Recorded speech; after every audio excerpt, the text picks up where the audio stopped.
School, Raymond High School Financial Literacy Team. You go right away. Good evening. Good evening. Tonight we have Mr. Brazo, a number of his two-time defending state champion financial literacy team. So go ahead, grab a seat down. We'll grab some chairs here. Thanks. Here you go.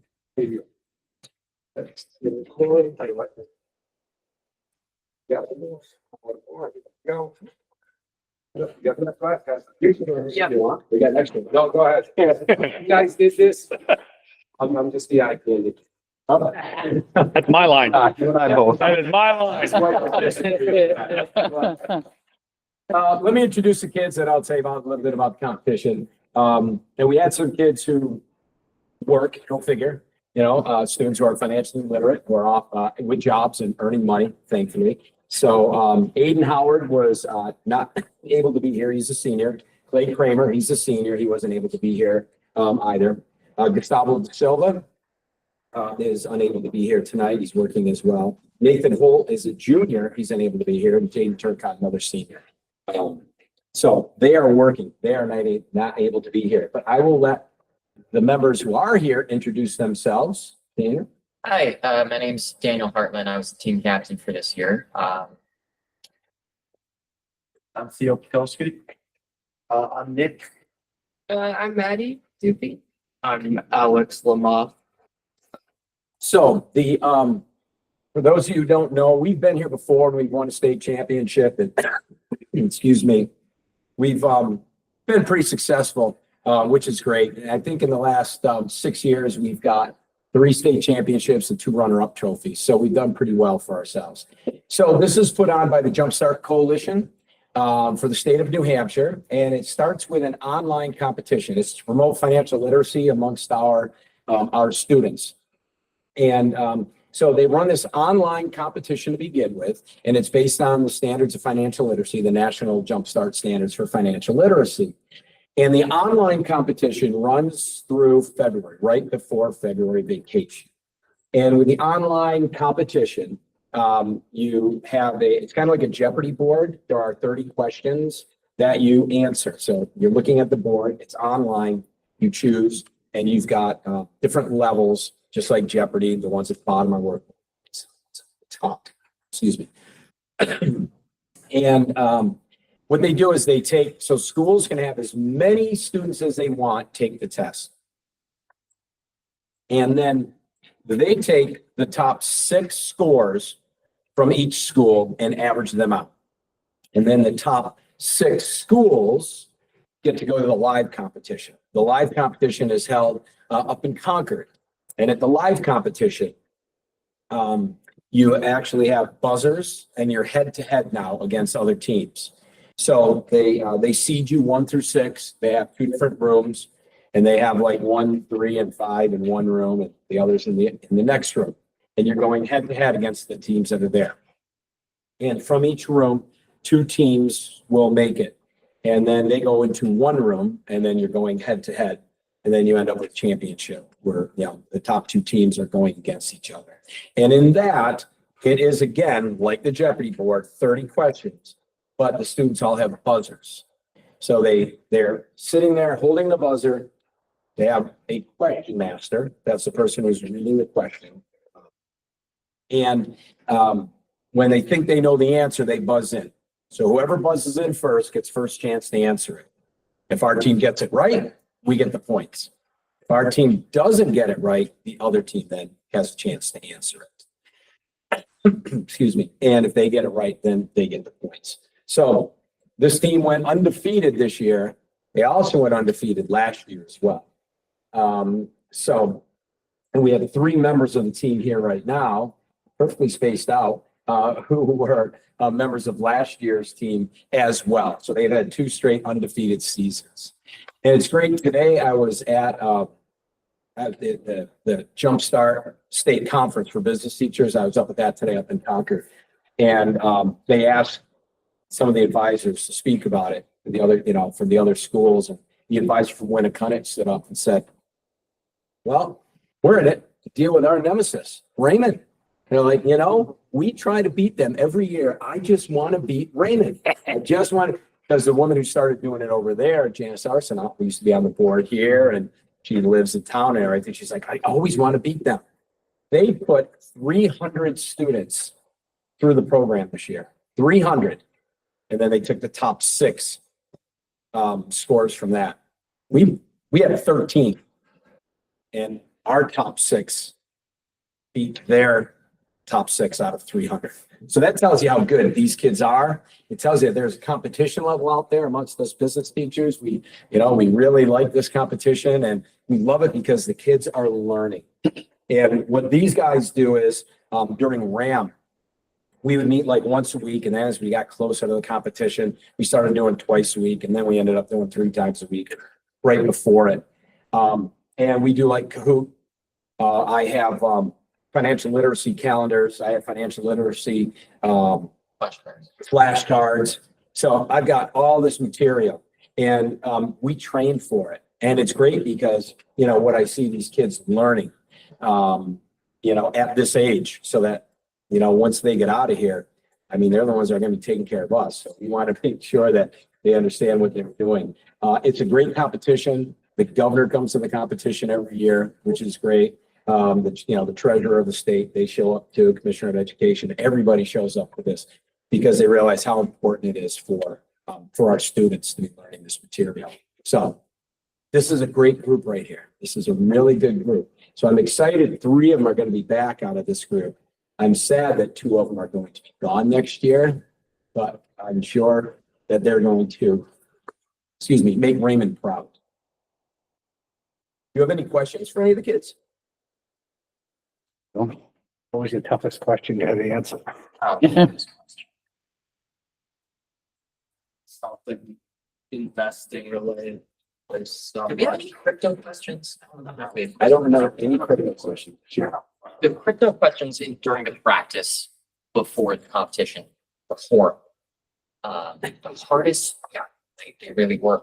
The hardest question during the competition, I think, I forget exactly what it was, but the question was asking you to spit out a number. I think one of us was off by like 2 because they rounded up or something. And that was maybe not as hard, but it was more irritating. Yeah, my memory isn't serving me well enough. We heard a lot of questions. Yeah, I mean, across 4 games, 30 questions each, it's kind of hard to remember 120 and determine which one was the worst. I got one. What was the easiest? Well, I'll tell you, Alex answered one before the question was even finished being read. It's the 2, it was the interest rates for Social Security and Medicare, Which are and 6.2% for Social Security and 1.5% down for Medicare. see, he knows it like he's reading it off a flashcard. Well, I took 2 years worth of accounting and have hopes to further that study, so I knew that very well from as soon as I heard that question from Alex. They didn't finish reading. He was like, yeah, yeah, it's great. It's funny, throughout the competition, I'm sorry, Ethan. Did you have a question? No, I can wait. Go ahead. Okay. I'll remember what I How much did you beat him by? How much did we beat them by? Yeah. I don't think we ever got a shutout. But here's what I'll tell you. Like, because I remember it was like, I think somebody told me it was like really far away. So a couple of them were, but what I'll tell you is there was points during all the games where I was looking at all scores and trying to keep track of all the bonus points that we could potentially get in my head. And every single game that we played, we were at a point where I knew mathematically there was no way the other team could win. And that was maybe 4 to 8 questions before the end of the game. And I knew for a fact we couldn't lose. In the championship game, we won 148 to 58. The game prior to that, 174 to 106. The game prior to that, Londonderry, 220 to 58. Oh. Winnicott, 154 to 96. We're saying, Just in the final game, I believe we held out We had all the points on the board until I believe 2/3 of the match was done, and then the other team finally got. It was nearly a shutout, which would have been so satisfying. I will say though, throughout the competition, of course, we were competing against the other teams, but it felt more like a competition between teammates. Because throughout our practice, you guys definitely remember, I was competing with Mr. Alex over there. He was last year's team captain and actually outplaced me in the online test. He beat me by 1.67%. I know because he reminds me. But personally, I was there to compete with you. And you actually beat me out. I was doing better towards the start of the competition, but towards the end, I choked and he carried me a little bit. But it was a lot of fun, and I'm just really impressed with everybody. And even though not everyone got to have a seat up on the stage, the fact that you guys placed and were practicing so hard is amazing. And they all won money too. You got $100 for winning it, and then there was different points that you would get, other money. So I think they all ended up Finland with Frenzy coins. worth 130, $5 $125. $125. $125 they walked home with. Wow. I told them the house gets a cut, but they don't. Also, shout out to Aiden Howard, who throughout the entire competition sat in the how old is the Ram costume that he sat in? So he sat in a moth-eaten threadbare Ram costume that he found in some dark corner of the gymnasium. And he sat in it for hours. because Write it this down. year We need a new had Ram a outfit. fashion contest, which was Moth-eaten weird. threadbare. Yeah. Wait, not the Ram costume, right? We had a fashion contest for all the teams, and whoever won the fashion contest won, what was it, additional An $5? additional $5 a piece. And that poor kid sat in it the entire time. There was actually a hole in the rubber mouth of the ram that they gave us cowbells as part of like a little goodie bag at the start of the competition. We stuffed cowbells in the open mouth of the ram so that anytime we got a point, he would violently shake the ram's head to make a cowbell noise. It was amazing. I should have gotten it on video. And because of him, we won the fashion competition. Yes. Yes. So that was an extra $5. I'm pretty sure everyone walked away with money, not just the people who were on stage. So no, shout out to Aiden. Now, they do have a meeting to get to. They do. I know. I can talk her out. I'm here all night anyway.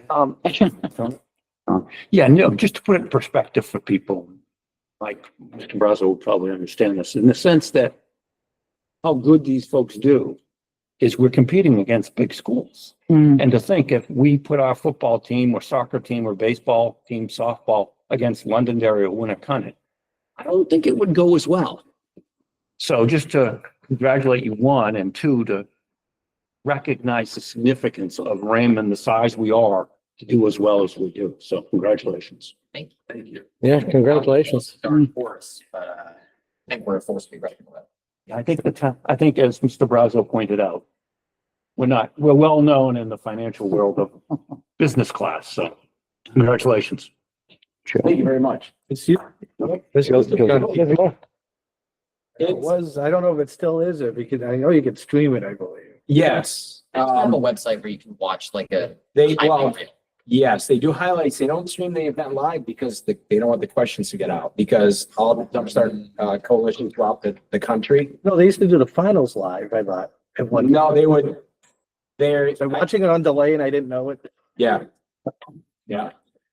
Yeah. And they just put out the video today. They showed it this morning. I've been waiting for this. You got interviewed I've in been it, keeping an so eye on I it saw, for I so saw it long. today. I saw it today. And softball did win today, by the way, 5-3. Okay. It came from that. It came from that to get here, so. But we weren't playing Winnacunnet or London. Are we good? Anyone else? Awesome. Thank you. All right, thank you. Congratulations. Do we have a trophy case for the non-athletic trophies yet? We do. I don't know where they're at, but yeah. Or it's either they're in Mike's room. There, maybe? I don't know. Mike, where does the trophy go? Do you have a case in your room? Do we have a, all Oh, I have them, they're in my room. right, well, Well, you know what's really funny? So I put in for a trophy case, right? With money that I had in my budget. And I told Ann, this is the trophy case I want. I was gonna put it right outside my room, right in the hallway. So I'm gonna put all the trophies in there.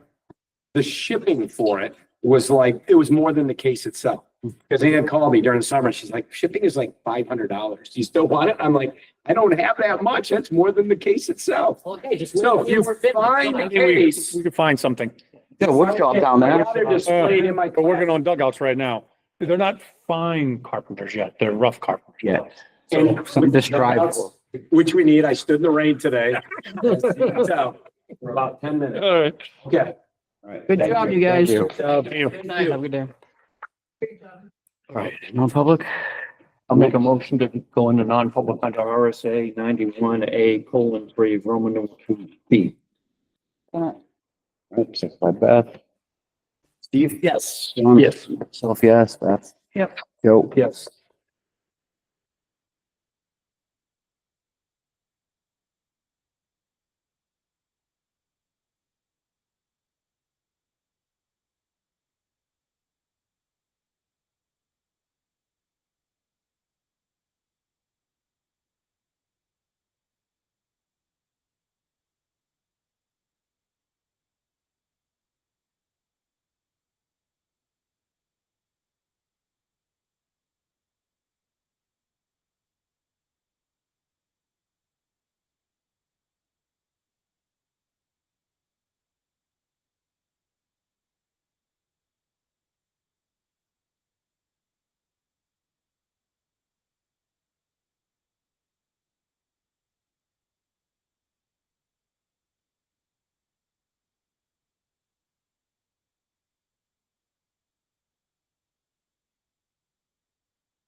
All right, motion to. I'll make exit. a motion to exit non-public and I think we don't need to see it. I don't think.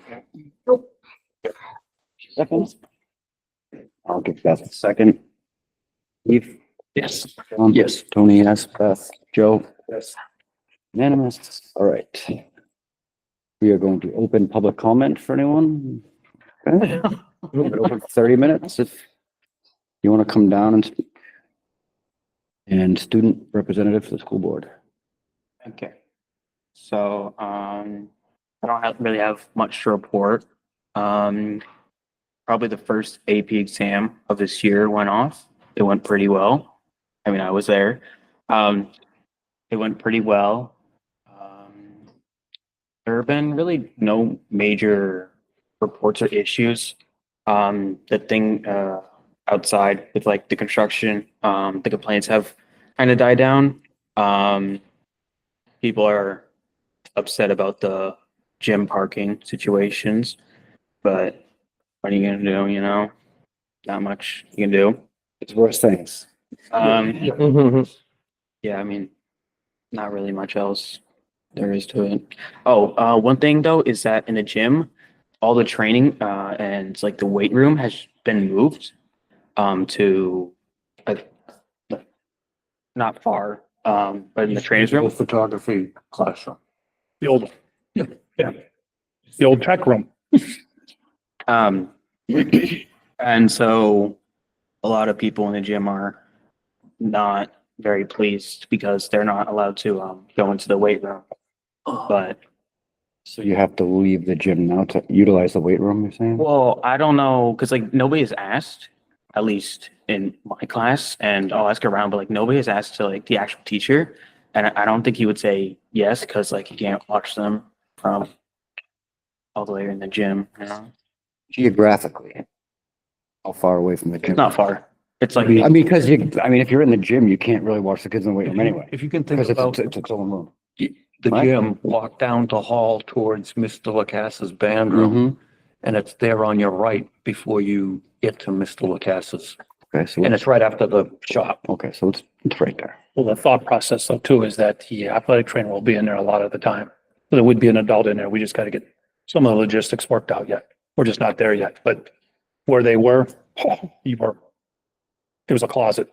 Yeah, I was there the other day and it looks good. Yeah, so now they're in an appropriate place, spaced out so kids can, but You again, gotta be able to use it. yeah, well, they will, but they will.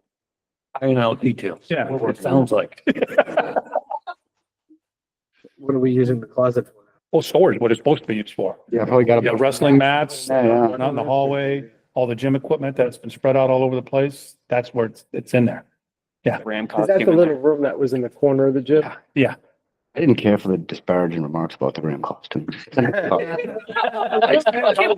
It's probably accurate. Is it an old version or the one that me and Joe have grown to love? I don't think it's the blow up one. I think it's probably the old. We don't want a blow up one. I thought there was one that you had a motor that we had to spend money on. That was yesterday. That's the frog? That's the frog. Oh, well. Yeah. I had to buy a pump Fans. over the summer. That thing died. I think the terms were moth-eaten threadbare. That was a bit of a. He wrote that down. I did. I found it very interesting and I'd take- somewhat humorous. Yeah, it painted a picture for sure. I tell you, after I wear that on 4th of July, I always make sure I put plenty of fabric softener. Then out afterwards, so it's a little sweaty or something. Yeah, it's always gonna be 100 degrees when I have to wear it. Oh, and again, if I'm not gonna be there this year, so if anybody wants to be in the Ram costume. 4th of I July. hear you, your lips. Thank you for the backup, buddy. You're the student rep backup. Joe, I think you're on mute right now. Is that how it doesn't work in a real menu? I do have. All right. Who won the Spirit Week before? The juniors did. Oh. I have a theory on that, but I'm not gonna get in. I got a couple of my own. Pete and I happened to be walking around and the amount of the time and energy in the displays. What was the theme, Ethan? Places in the world or something like that? One was a French restaurant, something else. This is history. I was asking about, that's the history. fair. The history. No, there was, there was, One of the classes? yeah, I mean, they had a banner hanging down over the ceiling and I laughed. I was like, and I said, in the middle school, somebody would have come up and, because that's what middle schoolers do. That would have been something Kids. nice for us to take a walk through and see. Yeah, well, yeah, well. Yeah, everybody found it really cool, but they cheated. Here we go. You weren't gonna say Ethan, lock that up. Lock it up. Ethan, They didn't make it themselves. Ethan, Oh, they're class one. Yeah, he's still mad. Dude, No. you're gonna get crucified tomorrow. He's got into. From all the juniors that are watching our meeting, what for all the students in high school that tune into They the. did a very nice job. So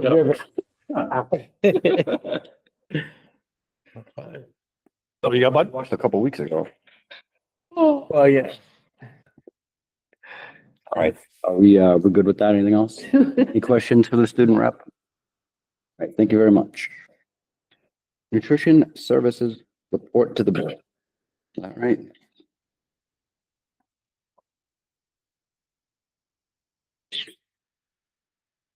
Plug it in there. You're punchy tonight. I feel like we should be like Bob Barker. Come on down. Be a wheel, spin it. Yeah.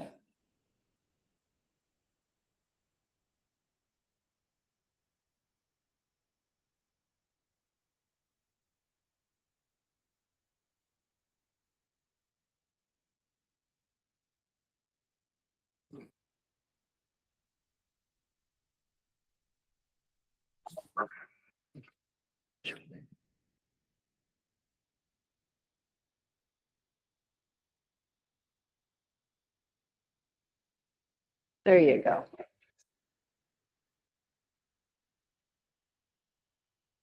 Slideshow. Yeah, I think Down, you could do down. a drop down on the slideshow. I was just gonna, sure. What's your question? All the way over to the right. Right? Keep going. Right. Going. Right. See if we're finished. Keep going. Hold on. You're on the right. Keep going. Keep going. Right there. Right there. It couldn't have been any easier.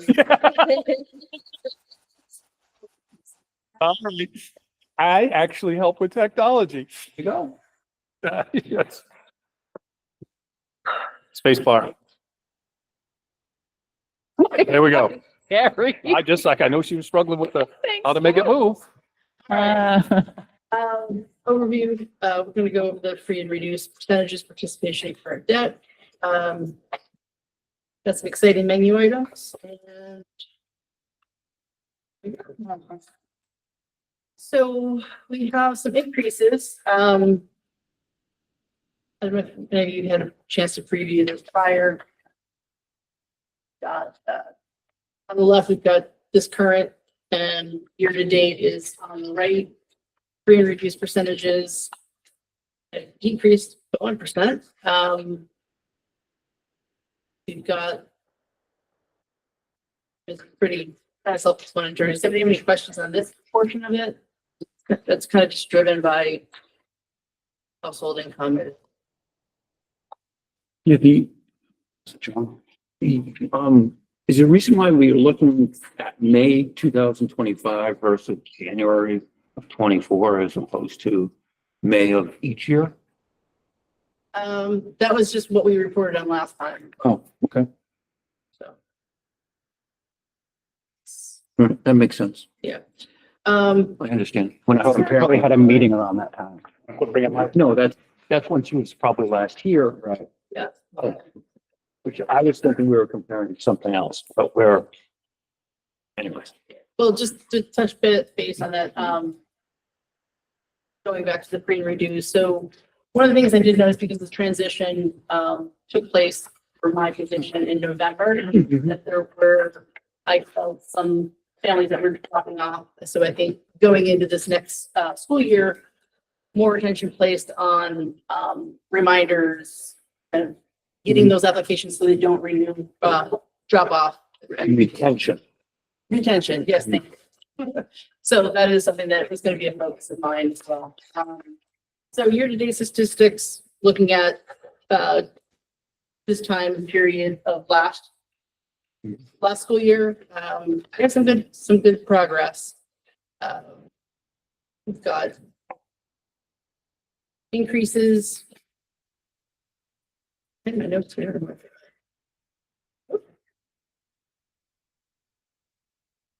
Need your notes? Yeah. Steve, can you get that in presentation mode? Because I think we just want the slideshow. She can read her notes underneath her slides. Sorry. Thank you. It's all pressure. Went to the well once too. I should have never helped out with technology.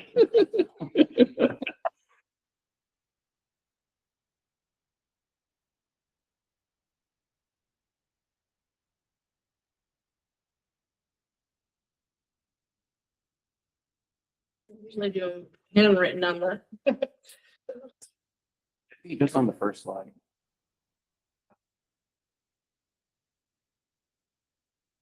Okay,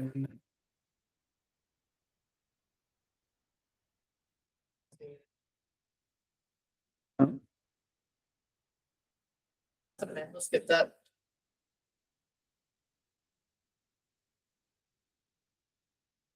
There's a note. Okay, so, Sorry, that's really small. People That's don't okay. see. yeah. Where's the next question? Okay, so we've had increases on year over year, looking at this time period.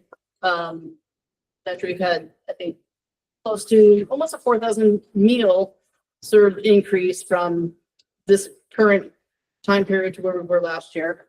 A little shy of 2,000 on the middle school meal served, and the elementary school has remained flat. That's positive stuff. Participation is, let's see, January was when I was here last, 49% of the participation. Like I said, the increase in meals is a positive. It does reflect on smaller levels here with the percentages. Middle school is up 51% to 51%, and the high school is at 49%. Reese, could you go back a slide for me, please? Sure.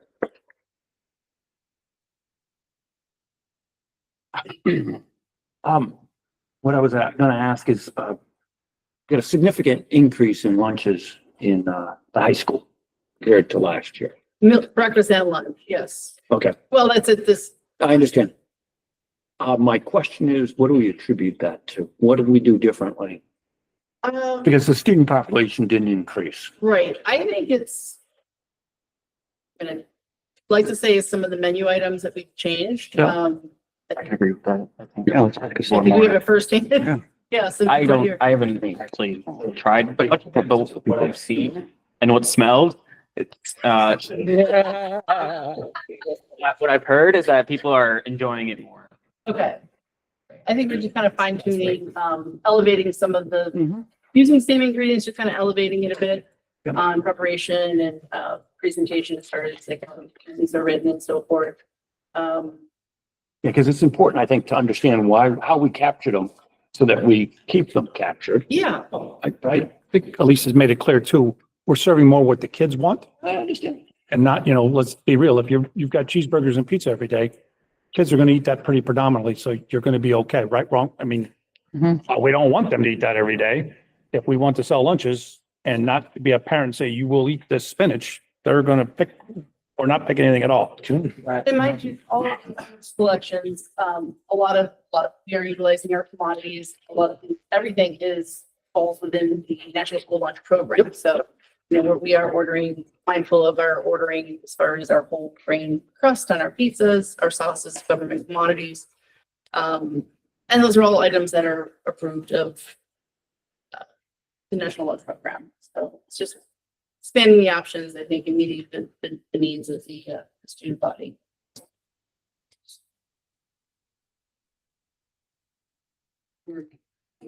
Okay, so we have like I say, the participation is representation of the meals that we just discussed.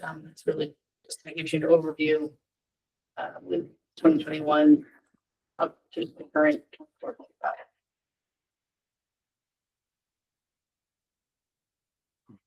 Any questions on this so far? Negative balances. They have increased. This was where we were at, January and current, I'm sorry, this is current, there should be a 5 there, Marjorie needed to change that. So this is where we are currently. Okay. And this was when I was here, January. January, yes. So we're, they're up a little bit, but given the time span of that debt. We are seeing some movement in that, I guess. So I would say that we are seeing more movement on people paying that $300 when they get that letter and that threat. They're reaching out to Elise and she'll say, hey, just reach this parent, checks coming in, checks coming in. And so when we do the second, third letter, we're not having to send those out. So it's being effective. I mean, it's, again, we're not 100%. We are still, taking them to that small claims if we have to. I've I think, gotten 3 parents who have agreed to payment plans when I've went. But again, then 2, making sure they follow through. So, but we are getting. Yeah, We're getting there. Checks in, I think. Tends to collect. So I guess what I was trying to say is that the debt is not as old as it's not accumulating, there is stuff coming on and coming off.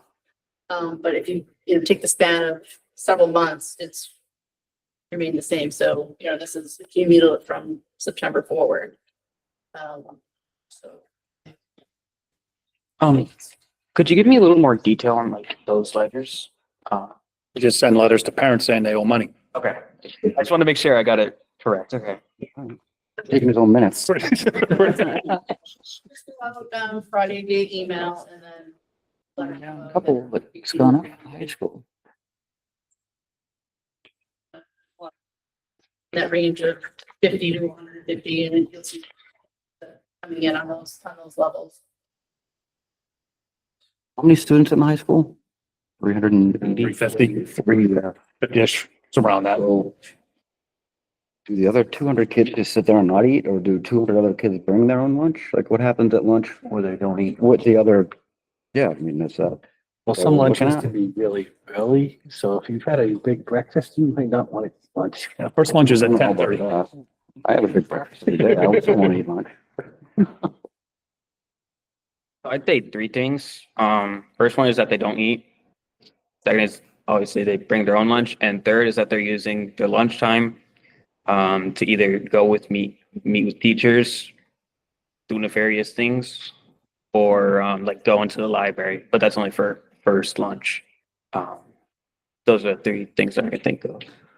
2 out of 3 ain't bad, I guess. If you were to sit down there, I'd say if the kid's in the calf, most of them are eating something. Mhm. It could be a bag of chips, but they're eating something. And this is reimbursable meal, so that would be a complete, some people are just grabbing a slice of pizza or. Well, that's the only way they'd be able to rack up a debt is they took a complete meal, right? You can't. Correct. They can't. Because they can't have, yeah, right. Part, they can't charge that. Was that part of the issue, I wonder then? Money on the People taking a whole meal because that's the only way they can get it. As opposed to. And just, But we can't short that meal. oh, I understand that. Yeah, we have, If I'm a kid and I just want this and I don't want to pay for it, I have to take the whole meal to get that. Right. Okay. Want to go back to that slide, please? Sure. See a decrease in the elementary and the middle school, but the high school, it's. oh yeah. We see a significant increase in the participation. There's just a decrease in the elementary school. There's a $500 Yeah. increase in the middle That's right. school. Oh, yeah, all right, yeah. But But you're, the you're, high you're- school is, they, I'm not gonna say it. I'll let Ethan say it. I do have a question. Is that from the kids that have sold from the middle school to the high school? No, that's this year. That's just this year. that's just, yeah, we Just close this it out year. every year. We have to zero it out each year. Yeah. Right, for accounting? Yep, and I would say last year was the same thing, because Tony was pretty upset about the high school debt last year. I just Well, it remember, was like the only kids we're paying were reduced. yes, Essentially, we're just giving meals away. yes. I don't think it's as bad this year, but Conversation that's for another day, yeah. so I'm sorry. I just think that the à la carte's more appealing now, so we're making money that way. A big focal point when site council is talking about lunches is how can we make the a la carte better? And how can we, just make it better, just like make it more enticing, because that's what everybody wants. from what I've heard, is that everybody just wants the a la carte to be better and to like basically make it more customizable. From what I've heard. That food's expensive. I mean, it's not outrageously priced, but it's more expensive, huh? Also has to comply with the federal ingredient to Yes. make it. We can't serve a Big Mac. In the Smart Snacks. Yes, ingredient wise, but they don't have the fruit and vegetable and on that tray. But yeah, we have expanded, the burgers, the pizzas, making more of it available. So, you know, it used to be kind of, they would come in, if they had it, they had it, if they didn't. Now it's being, you know, numbers are being increased as far as production. So that is, people Another can comment. consistently count on it. Wait, Lisa? Yep. Well, I know the middle school, from being down there and working there, there's a lot of waste, a lot of things being thrown away. They have to take the stuff on their tray and then they're not eating it, but they're buying multiple ice creams. I mean, they got cash. You got cash. That's the name of Cash the is game, king. yeah. Just do something with the waste, you know, like, We Once tried Talking about that at the wellness committee today. So Right. we're gonna, we don't have any more wellness committee meetings this year. So we put that on the agenda hopefully for next year. But we put it out there for the committee to think about for when we get into September, to think of some ideas and better ways to utilize that waste. Even the portion's regulated too, right? So it's not like well, you I'm can just give saying, them. even like some of the fruit, I'm just, you know, like, I think I mentioned to you know, like apples and bananas and stuff like that could be washed, whatever, but No, once it's on the plate, it's done. It's like at a restaurant. yes, you know, No, If they, even in a restaurant, if they bring you a plate of food that's not Yeah. yours, they have to If leave it it. goes out the window, yeah, you can't. yeah. once that banana's placed on the tray, done. Okay. Unfortunate. but- Yeah. Pretty sure, so Site Council has talked about this in the past, trying to do something with, composting. I'm pretty sure it was with you that All we right. talked about it. So it has been talked about a little bit. We haven't really visited since, but since most of my notes are gonna be about food, they're probably gonna bring it up, so we'll talk about that most likely, tomorrow. And again, I'm trying to be a negative Nelly, but Todd's looked into it multiple times, the amount of money for the composting. Rats. Yeah.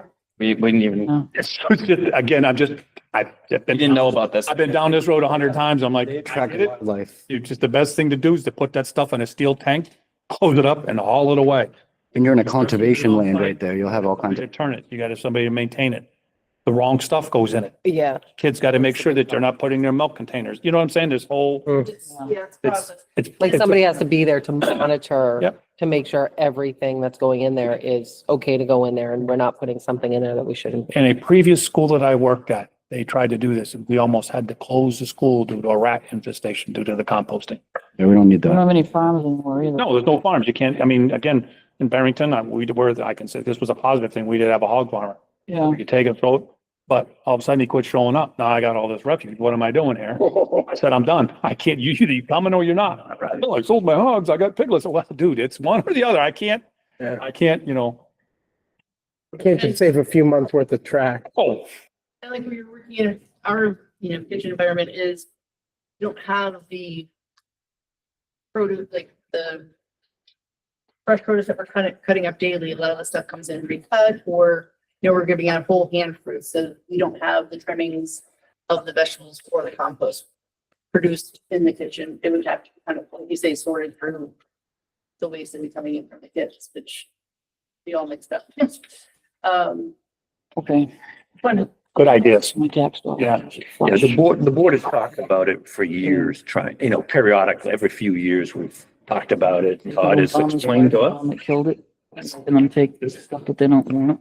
Oh, it's Like they said, they have to take the whole meal to get Yeah. reimbursed. Like Well, it's part legally, you of have to funding. take it too, because I think Obama's wife did something when she was in, I don't know. even if they don't, really. Yeah, but they changed something, but they have to, you know, Oh, they the have to health serve, and- they have to, yeah. Yeah, Right. send her the bill.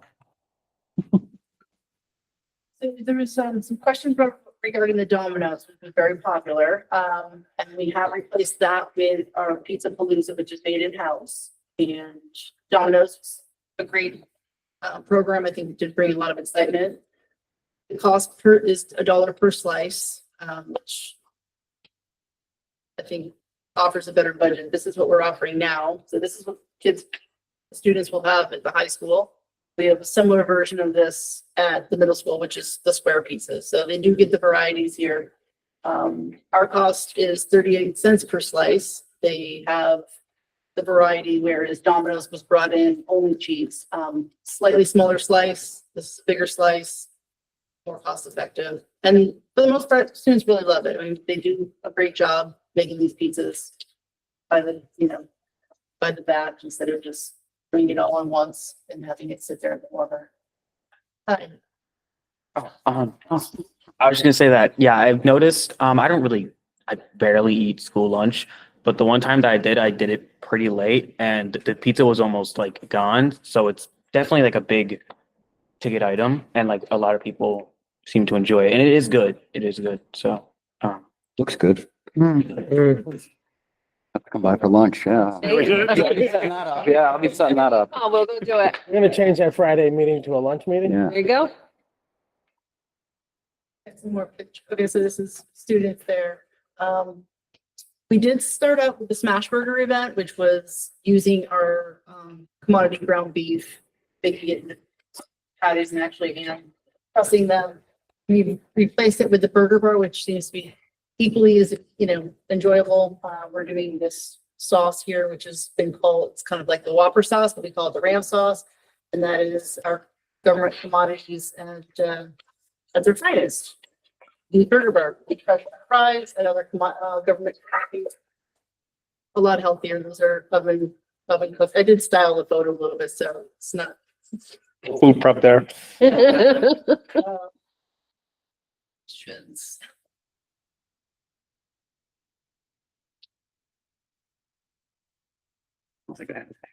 No, there have been some talks. I don't know how true this is, but there have been talks that it's a little difficult for second block for food wise. I'm not too sure on what it is, but they're like, some of it's like, I don't know, we don't get some of the food. I don't know how true that is. Yeah. But that's just what I've heard. As but, far as variety, meaning that a la carte section? Yeah. Okay. Was that recent or a couple of weeks ago, but I'm meeting with them tomorrow, so. please let me know what the feedback is and I'd be more than glad to come to another meeting just to get the temperature on that. I have instructed that there should be some left over on a la carte. A la carte should not be running out. It should be available just as is the main line. So that is something that I'm pretty adamant about. Like I said, we are working with government commodities here. If there's a few hamburgers left over, that's not a terrible thing. We want to be consistent and have the students be able to come in and rely on that portion of the cafeteria setting.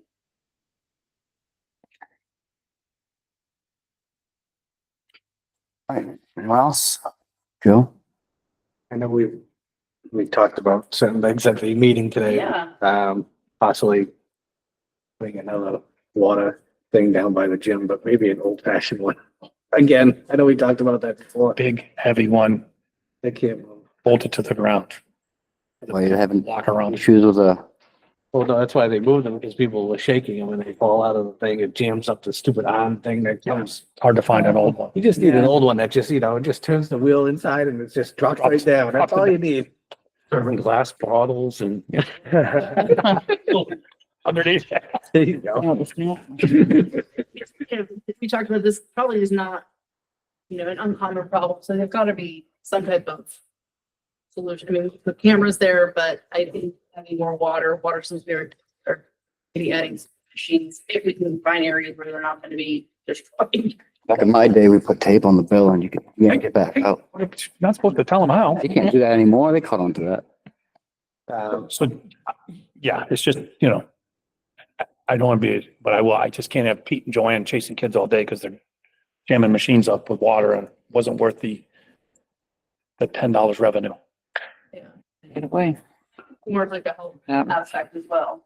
We did change out, the upstairs machine from the ice beverages because they weren't really selling and water seems to be more popular and I think it's a thing to have on here for people who need water that don't want to drink from, the fountains or bring their water refills. Also, I think it was last week, maybe 2 weeks ago, I heard that President Trump signed a executive order. I don't know how much, Oh, what? an executive order stating that there was going to be whole milk in every school, Whole milk? whole milk. Really? I just thought about, so I don't know how true, how much, Mr. Leatherman had How an many- executive order in Barrington Middle School about whole milk when 3 kids broke their arms in a row. So I said, we're done. Everybody's drinking whole milk and broken bone stopped. It's not scientific research or anything, just. Whole milk is not available. No, it's Well, I- 1%, I think, or 2%, 1%, 2%, I think it's 1, 2, 1 or 2. 1 or 2%. But I don't know how much They made it as his bad executive order has, because he's made like 500 of them And the since, you know. calcium is, Can't keep up with them. the nutrients in the calcium, it's the fat content. Drink half and half for that matter. I'd rather drink that than 1%. Like drinking water. Hate milk, but 1% is even gross. Everyone's got their preference, so it comes back from childhood. Low fat chocolate milk. I'll kick you out of my house if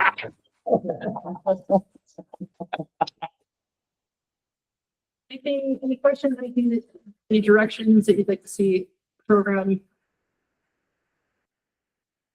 My only question would be if we could get the breakfast and lunch total sales just broken up, just separated between breakfast and lunch, because it just says 36,000. I don't know if that's 10,000 breakfasts. Oh, sure, yeah, absolutely. Did you want to take a look at it now or? It doesn't have to be right now. Get it to me and I'll put Friday memo, yeah. If that would be, thank you. Do we, sorry, do we know about how much, the cost is for the year for, if we had no revenue, what would the cost for the year be? I tried this. No, I know, I'm not suggesting anything. I'm just curious, like, what is our food cost every year? There's a lot of money here. It was like 900. That was close to a mil. Yeah. 900 to a mil. I I mean, wanted to go free lunch for everybody. Yeah. 700 and On that.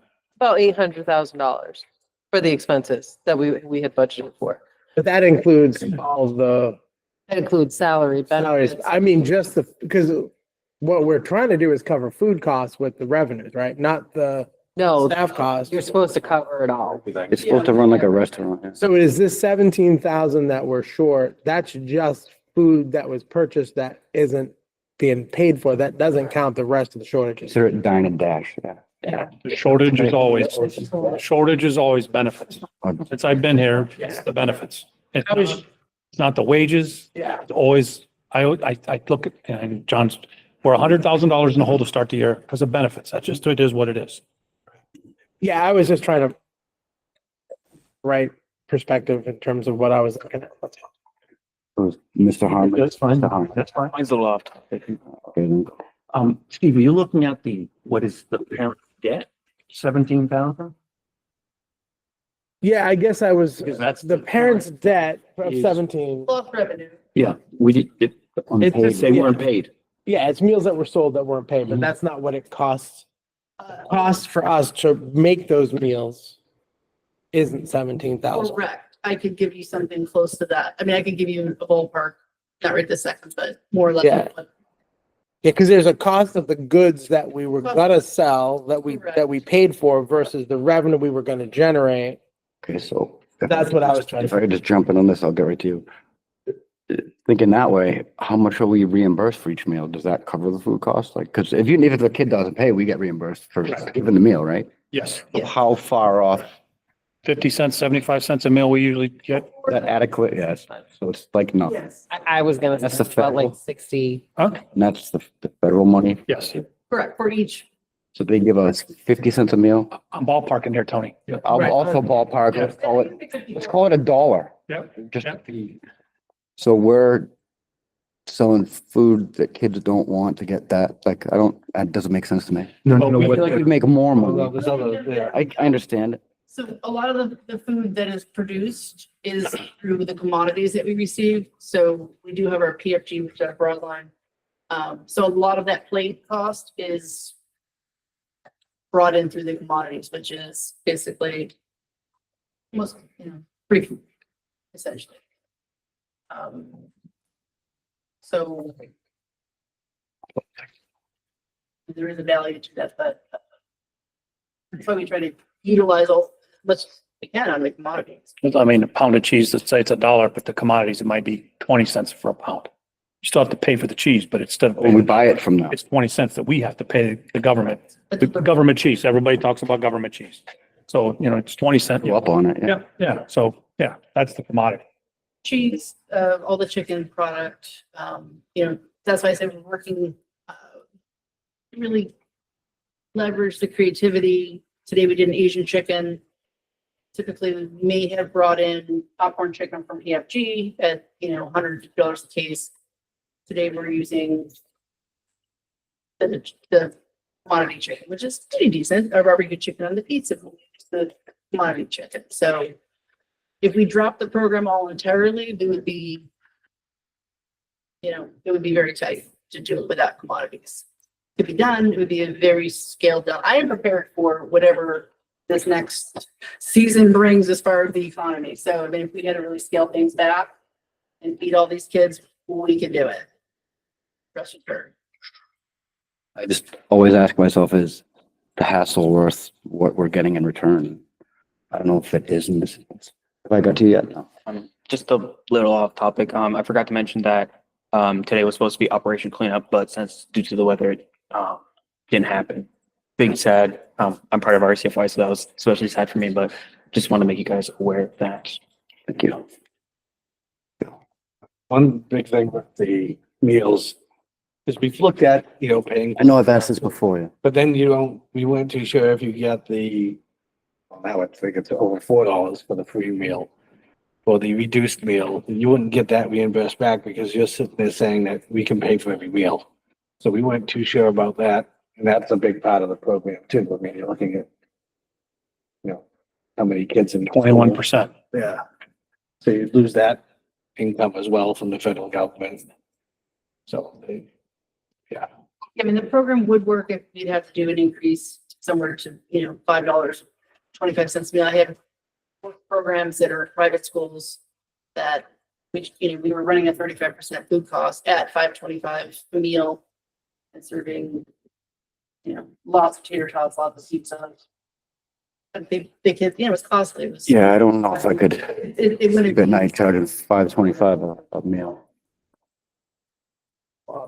That would be, that would not go over well. No, it's expensive, but What's our meal now for lunch? How much? See something? What's a meal cost? it's, School. 365 and I suppose 290.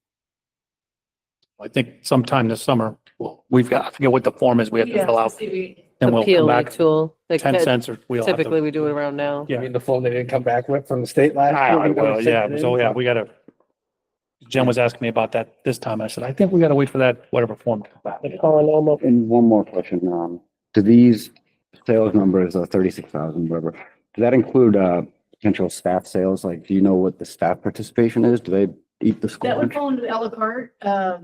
So as far as like meal breakdown, I think maybe those figures as far as, that is definitely something that's underserved. I think given some of the items that we're introducing recently, I'd like to approach a staff program. Again, The people you can get to buy lunch. we were a little challenged with staff being on our end. However, I think going into next year is something that I'd like to, Or develop bring to light. something. Absolutely. I think it would be great service for teachers and the teams that are here. So I pull a reconciliation report that I use to reconcile before I present to you guys the financials every month. So I was working on it today for April.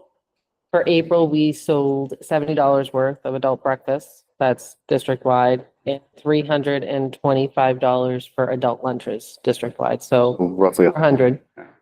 Well, That's, And And I did see, Really, I did see an no. increase from that from previous months, it seemed like. So, yeah, I think typically it's about 250, 300. Maybe we could ask them what they might be interested in to gain their participation. Joe? I know like Chester, like they, for the teachers and stuff, they'd have, you know, certain salads just about every day that you could order. You could have chicken on it or whatever you wanted on it. You could get the meal that the students are getting, but it was a bigger version. Right. We paid the same price, they paid the same price as the high school student. Because there was always extra food left. Yeah. There. We were doing that here, I want to say until last year. We had actually somebody at the SAU that was ordering a salad every day. Maggie would bring it over every day. But then we got into staffing issues and it just, and I don't think we were the only ones utilizing it. I think the people at the high school were utilizing it too, but then it just, because people were leaving and then they were short-staffed and everything, it was one of those things that we said, okay, we can deal without this because losing $20 worth of sales isn't worth the hassle for us staffing wise. You know what I mean? Well, for the most part, though, like Chester's, I mean, because you always have salads at the high school, right? Very It good. was- Yes. Yeah, I mean, they were basically that salad, but the teachers could get, you know, grilled chicken on top. Yep. And use the commodities that, you know, was brought in and stuff like that. Yeah. The The salad woman dressing. who does that portion of it, I think she does an excellent job. Presentation is really great. So there is always a variety and perhaps it's maybe just reaching out to the communication, starting a dialogue with the staff as far as like what we are offering. Because the daily salads is usually a barbecue chicken, a chicken, and they're fresh, they're nice. Goes through quite a few of them. Sandwiches are quite nice as well at high school. I know school food does come up, sometimes it's a bad rap sometimes, but I think from what I've seen at the high school and in the middle school, pretty fresh, pretty decent products for the grab and goes. And for the most part, like, we can use one district, is it? Like Chester, the teachers would go order it in the morning. So say you got a wrap, you could actually order the wrap the way you wanted it and stuff like that. So while they're making all the other wraps that they're there, they throw an extra one in, throw it in the other refrigerator. And that would be your wrap with your name on it. Or whatever. They know which one it is and stuff like that. But it kind of specialized all the teachers' meals that whoever wanted. So.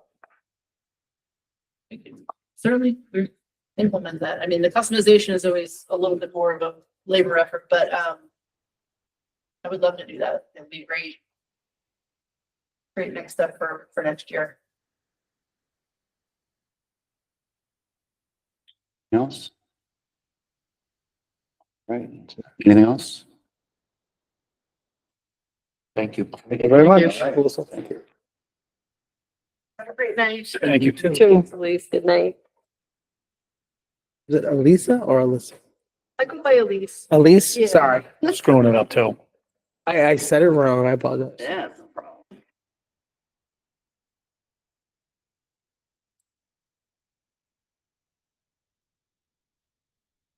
Take care. Good Thank night. you.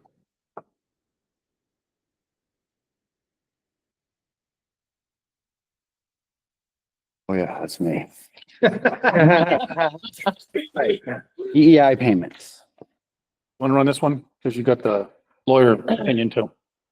So last year around this time when we were doing all the EEI paperwork and the lease and everything like that, and we had our attorney looking over all the paperwork, and at that point for her to issue an opinion letter, we had stated that we were going to take it from the capital reserve fund, but I believe at the time the board was like, oh, but if we have enough money at the end of the year, maybe we can take it from surplus. So I thought right now this would be a good time to have the conversation because the payment is due in June. If we do take it from the capital reserve fund, I do need to have a public hearing. So there's like a timeliness factor for me in order to get this paid. I did reach out to our attorney to see what her thoughts were on this, and she said, she went over all of our paperwork again, and she said, the district should use the capital reserve fund for the first payment on the lease, even if year-end surplus have enough funds to make that payment.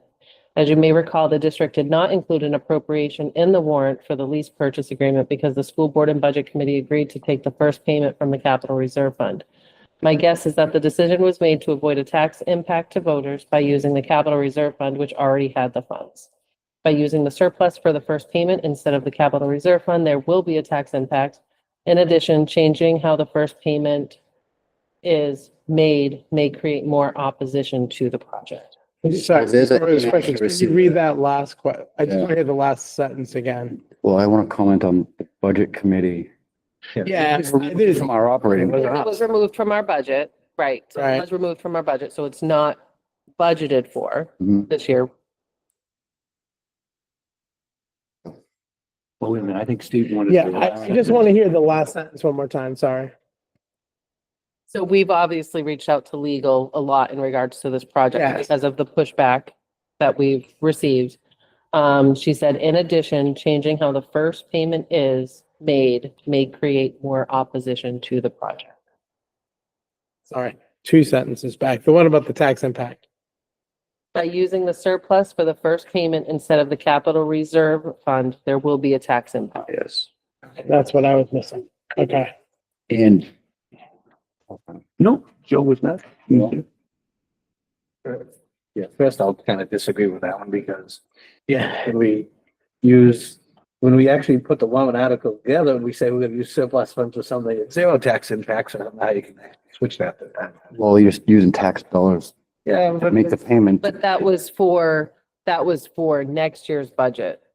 That was not for this year's budget. So we're in this year's budget where we didn't have a warrant article and we did not, it was removed from the budget. which we did not remove it. Right, so the warrant article that was passed in March is actually for next fiscal year. You mean the warrant article for the solar panels? Yes, No, I'm not even going by that. okay, sorry, I thought that's what you were speaking. No, I'm not even going by that one. I'm talking about any warrant article where you're looking to take surplus funds Mhm. from the current year to pay for something. It's always zero tax impact, Right, no matter which way we've ever done. Yeah. Yeah, town, it's zero back tax impact. Additional.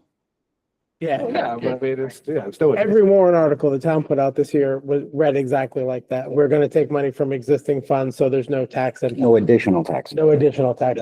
That's an important addition, no additional tax impact. That's very important. But I mean, it's the same idea. So the tax impact has already been, Yeah. it's already done. So we agree there is a tax impact if we do it that way. But it's already been, there's no additional tax impact. To take it from the surplus, there's just But like, yeah, The legal didn't say additional. It said there is a tax impact, which there is if we pay for it out of the. which is why I think Joe's disagreeing with that statement because Okay. it has to, it can't go one way for one type and the other way for the other type. If it's money taken from the surplus, the taxes have already been levied and collected. That's one type of tax impact. There's no more tax impact to the town to make this payment from our surplus. It's a reverse because it's less to potentially return to the town, but that's not the same thing as asking for more tax money. There was a differentiation in the language from the letter. It said if you change the way you do it, then you would, right, you result in tax impact. I mean, I wouldn't be in favor of doing that anyway because, you know, Well, the only reason why I would be in favor of it, because that way we're actually helping our CRFs, because again, we're already so far behind. Now you're helping it out. We've helped it out a lot because of what we've, gotten from the project, I mean, between the lights, the boilers, all that stuff. Either way, but it definitely, I mean, we as a board did not sit there and take it out and say, we're gonna use, CRF funds. we voted to use CRF funds to make that payment. I don't think- I'm pretty sure we did. Yeah, we absolutely did. Yeah, we did. You had to have a meet. Absolutely did. And to order Yep, to you had to give say an taking give it an out. opinion letter. Yeah, I'm gonna disagree with the attorney because the attorney, my recollection of the advice was we had to come up with a source, and the only source available to us was the capital reserve funds. And we had talked about using surplus potentially to pay off and potentially even pay additional money to reduce the interest payments. But it was my recollection that the attorneys also said, yeah, we can still do that. But we just have to set aside money from the capital reserve fund, not exactly attorney speak, Mhm. to make sure that we have a means to pay. Because you can't guarantee we're gonna have a surplus. So my recollection is different than the attorney. Is it the same attorney giving us advice a year ago versus now, and they changed their opinion?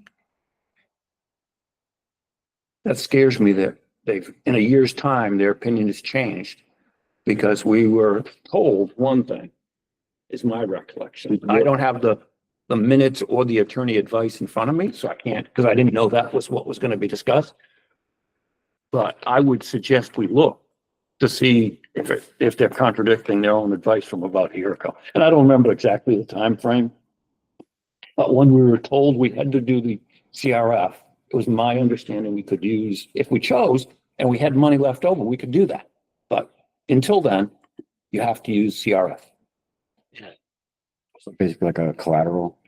In essence, because we didn't have any means to support it because it wasn't in our budget. Well, moved from the budget. Yeah. We need to ensure The that lease. add the money. It was talked about, but I think what Diane is saying is that since and whether we agree with it or not, the budget committee removed it with that. I know what you're saying. I'm just saying that's her. Yeah, but the budget committee has no bearing on where we take the money from. Yep. They can cut, but they can't tell us where to spend I don't know. it. I am going back to all of my emails. I have an email chain with. No, I don't think we need to do that. Okay, looking Here, for we it. could do it 2 weeks from now, right? Yeah, we could. Still meet, what's We have enough time time. for the payment? The payment is due June 14th, Well, but I if, believe. So that if we did it the 1st of June, we could, Mhm. with the public hearing, right? If we had to. I have a question. Did we discuss that in the June 2024 meeting? So it had to be right before that. No, our first, we didn't have the lease payment. So I got the invoice for our first lease payment that's due. No, but what I'm saying is it says at the June 2024 school board meeting, it was approved. What was that? Is it that the night that we did it? yeah, that's what it's in the notes. Obviously prior to that, yeah, to narrow it down. But for me, I don't need to dig it up tonight, but because I think we have time, you would, right? Because if we do it in 2 weeks. She's writing a check.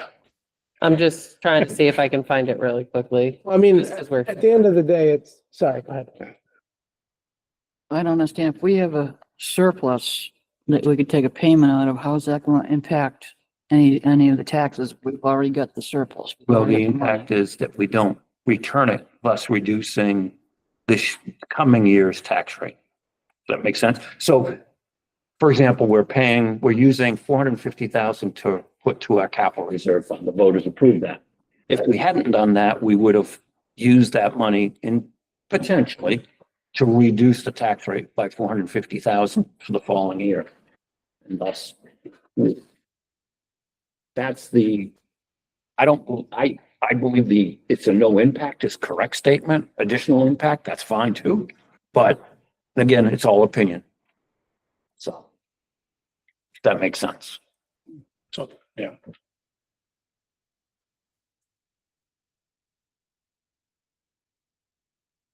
I mean, at the end of the day, we have the choice to make. Right?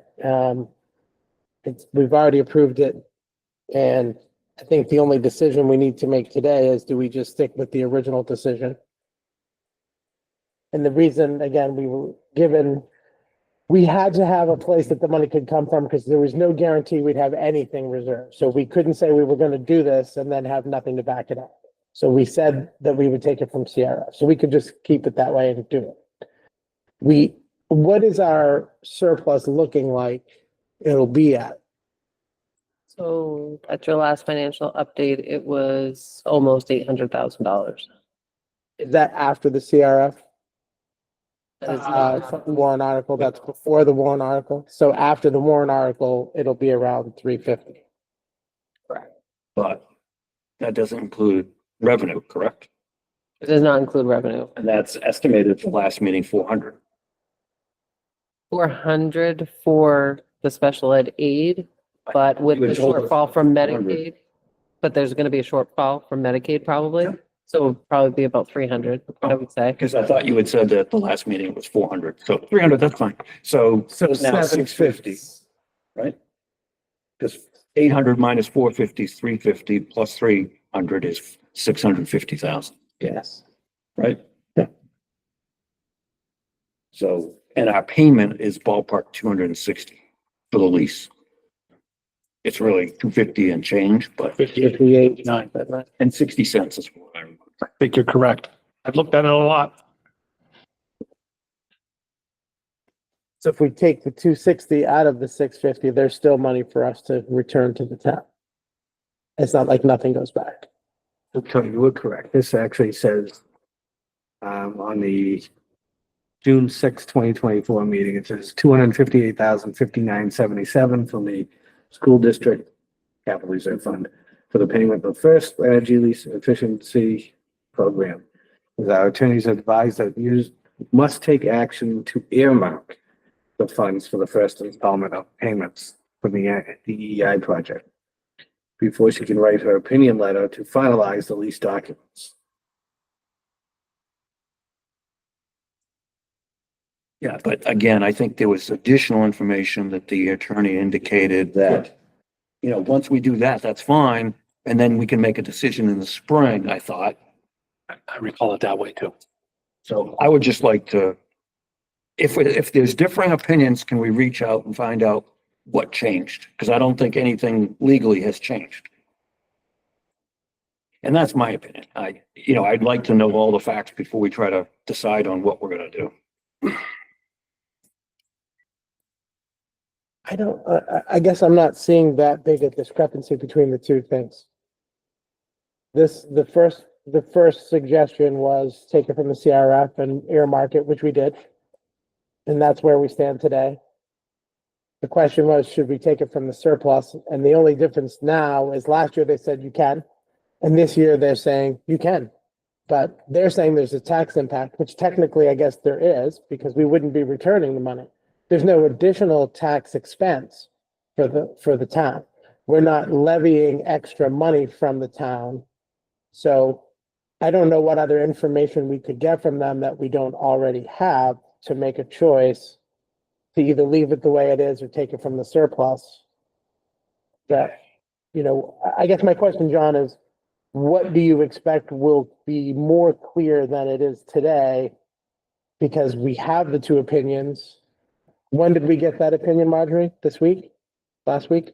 This one was, the end of April. So last month. Last month? So it's not like it's a year-old opinion. I guess I'm not understanding why would we not just take care of this tonight and get it over with? But I have an opportunity. Sorry, long question. I believe, if I heard correctly, the attorney said we have to, not exactly her words, use the CRF. We cannot use the surplus. Can you read that again? I The don't. think that's district what- should use the capital reserve fund for the first payment. Okay, so that means that we don't. So should means we can. I didn't interpret it that way. Yeah, I mean, I get it. When I hear should, You should do a lot of Your things. dad tells you tonight, you should brush your teeth. It's optional. Boy, he just opened the door for you there, buddy. but I guess I just want to get clarification. If everybody's comfortable with should means may, or is it really shall, right? There's a difference.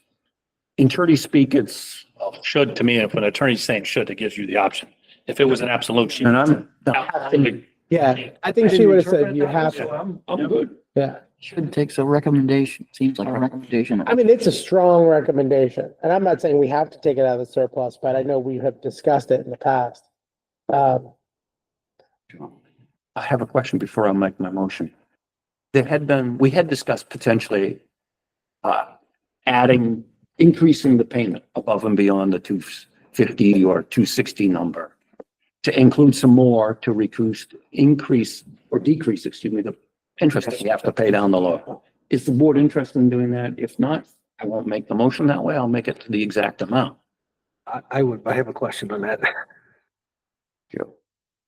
I know it says one time. That means just one time. Like next year, we could do the same thing. It's only one time that year, because I know they mentioned one time. You can do it multiple times. I Okay. mean, There's no limit. there's no limit. There's a limit on how much. I don't know off the top of my head how much extra you can, I think it's two. I don't know how much it is. There's a limit to how much extra you can pay. What I was gonna suggest was 300. Pay Thank you. the payment so that we're paying 40 something plus. Oh, 300 total. So it's an Total. extra Oh, so 40. extra 50. I'm not suggesting. I was like, wow. No, no. What's this man saying? I was gonna I'll suggest, reintroduce myself to you. But that's where I'm at. And this is just because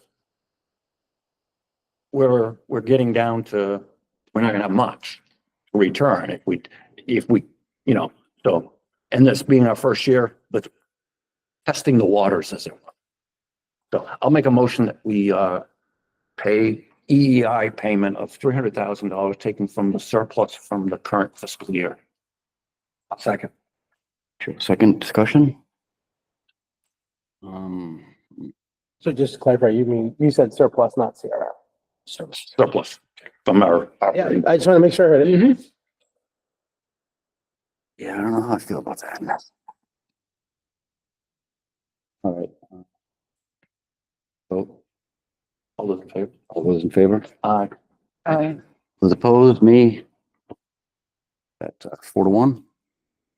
All right. Next, grade 8, Spanish social studies. Our original plan for the upcoming school year was to keep the Spanish teaching position and have each grade level team cover our social studies classes. After some review and some input, we would like to move forward to just hiring a social studies or keep the social studies teacher instead of the Spanish teacher, and move the Spanish teacher into that position. Because we were going to move an 8th grade position. There's always going to get confusing. Because 7th grade's got to go to 5 because the increased numbers currently is a 4-person team. Next year's 8th grade team will be a 4-person team. English, math, social studies, science. 7th grade, that Spanish position would move to 7th grade because to make that a 5-person team now, and it would be reading, math, science, social studies, writing. So they'd have 2 English classes, one a reading class, one a math class, no labs. Kids are going to get graded, so they're held accountable. They need to be doing more reading and writing anyways, in my mind. And so that's what we would do. That's how we would move forward. The same person just slides to a different, We would same have, position. yes, same position. We're not adding a position. The goal would be we were going to have to slide that position to 7th grade anyways. But now we don't have to. That social studies teacher was going to have to move. Everyone's on board with this? I think so. Okay. We need a motion? I don't think so. Or action on it. General assurances. I received a letter from the New Hampshire School Board Association, and they have recommended holding off on the approval of these assurances due to be honest with you, legal. There's some court cases out there. 9 main stuff. It's everything. Title IX, Title II, DEI. There's a lot of stuff in there that the courts are going to be decided on, but we would have to make a decision by the next meeting and sign it one way or the other. Is this that new document that all the schools are being asked to do? We've already done that one. Yeah. It's just another one. There's another assurances that, the government has you sign, making sure that you're still following all their rules. However, there's some court cases debating the rules. Well, that's why, yeah, there's a lot of changing. So we just have to wait 2 weeks. I don't think much is going to change in 2 weeks. We're still going to sign it, but Let's go. New Hampshire School Board Association has asked us to pause. Actually, that was no matter what, you're gonna sign this. Well, you can sign it one way or the other. That's right. But the government might be told they have to change their language in their assurances. I didn't really see it. I don't see that happening, to be honest with you, but it is what it is. What, Oh, go ahead. what is the potential consequence to not signing it or? Oh, you would Not- forfeit your federal funds. So you're going to sign it one way or the other. Right, so what are the New Hampshire School Board is recommending what? Pause for 2 weeks to let these court cases, if they're a change in the court case. We have room to do that. Say they do know how slow the courts. Yep. New Hampshire School Board also recommends, if we so desire, to check with local council. Can we Yeah. check with local I council? checked with Gordon. We have no policies or anything that would be called into conflict. He's looked it all over. He said, because when I signed the first one that said we, Okay, so if that's the case, Yeah. why don't we just sign it tonight? I'm just Local being, council says we don't have an issue. Yep. To me, if we go to court, New Hampshire School Board isn't gonna be there. they're not. Gordon, Do it and be over with. whoever would be there, right? I'll make a motion to have the board chair sign the 526 general survey. Oh, yeah. You print your name underneath it, you can read it. Make it. Joe just made- Who it is. Joe just made a motion that put your butt in the hot seat. That's fine. I'm used to it. It's my favorite motion in 3 years. Second. I did. All right, John seconds. That was a quick second too. All those in favor? Can I vote on this one? It's all right. My last year anyway. I can take a bullet. Figuratively. All right, so we'll go with that one now. Grant program assurances. This one, yeah, this one's a rather lengthy one. This just says that we are following all the rules and regulations laid out in the grant programs. It's 30 pages long. If you want, I can read it, or you can just rest assured that this is probably the thing that I'm most nervous about, to make sure that we're following all the rules. I would say the state's very good about when there's a question, whether it's Title II, Title I. They're very good about saying that you need to add some documentation or something too, because they get, what do I want to say, the federal government watches them too. So basically, it's just saying we follow the rules. You know, this is one of those court cases that's going through the courts now because nobody knows who's going to be doing Title I, Title II, you know, all these other grants next year. I don't, well, I haven't heard this one's been in court because I assumed that he assigned, he's doing away with the Department of Ed and he assigned. Well, which he supposedly can't do without. I know. I'm just telling you what he's saying. He assigned it, and I forget what branch, but there's a branch that's going to be managing the grants, and off the top of my head, I can't remember. I don't remember what he said, but we've been assured by the state that Title I and Title II, which is the two big grants we get, are going to happen. Just call them the grant police. Yeah. I don't know. Yeah, I don't know. He said, I forget where or how, but yeah, I don't think this one's tied up so much in court, but the other ones are the DEI stuff. So, what do you need from us here? Nothing, it's just a. Just let us know, just a heads up. All right, thank you for that.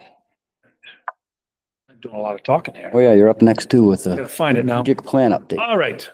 This one, the culture and climate one, a lot of it's done. Student intervention teams at the 3 schools will analyze the Swiss data, incorporate restorative practices with the outlined consequences of our code of conduct. Staff have attended professional development for the restorative practices. Tier 2 groups have been established. Tier 3 students have been identified. Appropriate groups, plans are developed and continue to be fluid.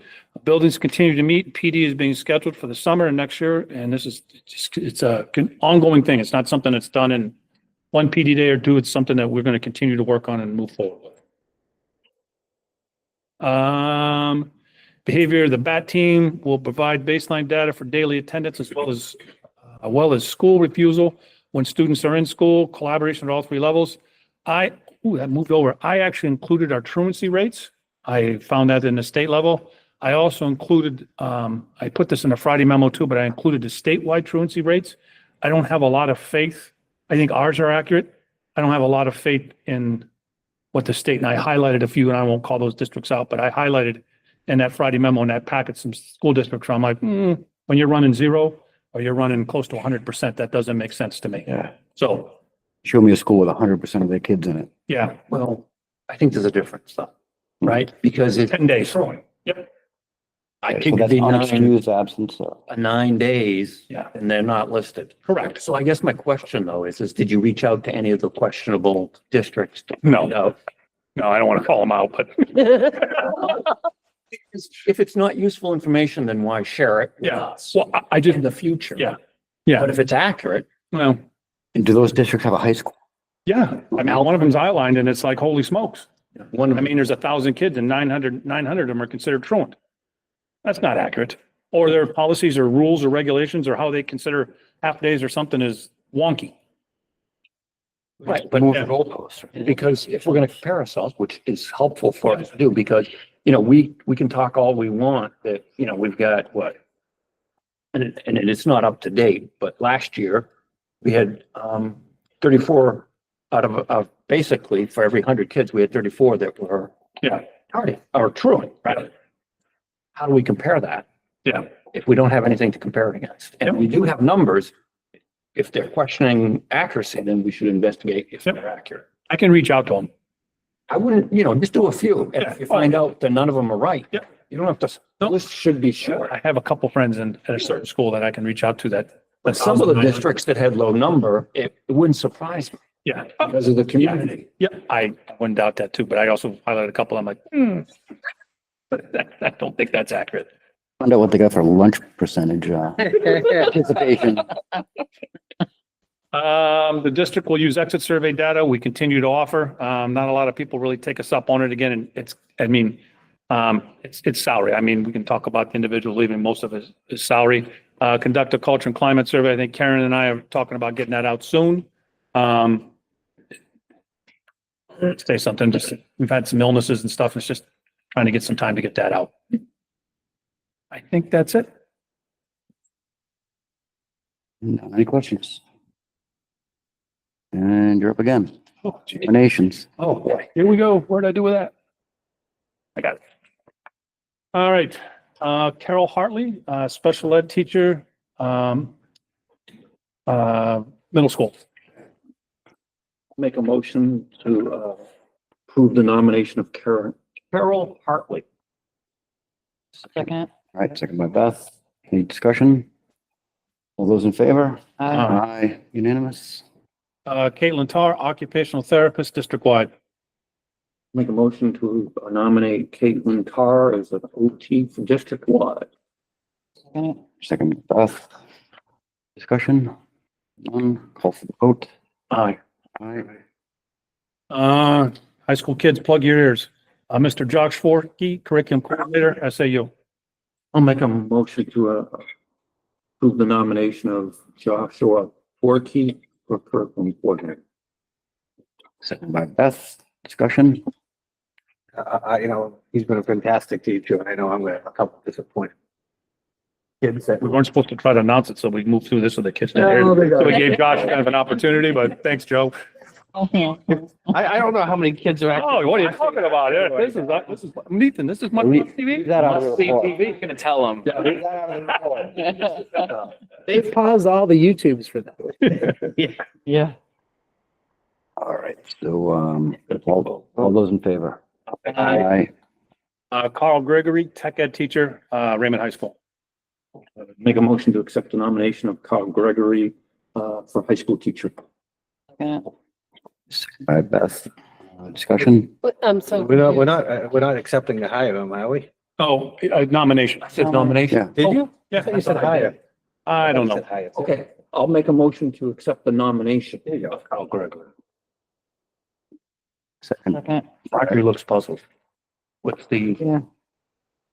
Already here. What? Oh, okay. Was it? I'll tell you later. Okay. When you guys do this, I try to email everybody at the SAU so HR and payroll knows what's coming. So when you have to that, okay. So, Sorry. are you ready to You gotta discussion? vote on him, yeah. All those in favor? Aye. Aye. I do have two resignations. Gloria Menendez, middle school Spanish teacher, resignation effective April 18th, 2025. Make a motion to accept the resignation of Gloria Menendez effective April 18th, 2025. Is it Mendez or Menendez? Mendez, yeah. Mendez, I'm sorry. Did I do it? Harry said, yeah. Okay. Bad pass. Second by Beth. Discussion? All those in favor? Aye. Aye. I fumbled it. This one, a little bit sad. This was my first hire here. My very first nomination / hire. So Ashley Lewis, Lamprey River, second grade teacher, effective June 30th, 2025. Make a motion, we accept the resignation of Ashley Lewis resignation effective June 30th, 2025. Second. Second by Beth. Discussion? None? All those in favor? Aye. All right. New revised policies. First reading. Bidding requirements, DJE. So, I'm gonna read this.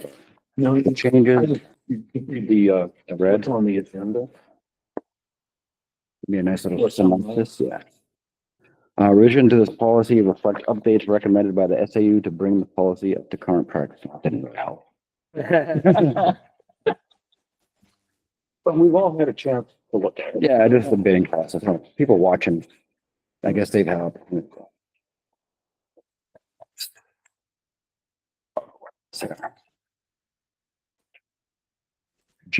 GBGAA, use of automated external defibrillators.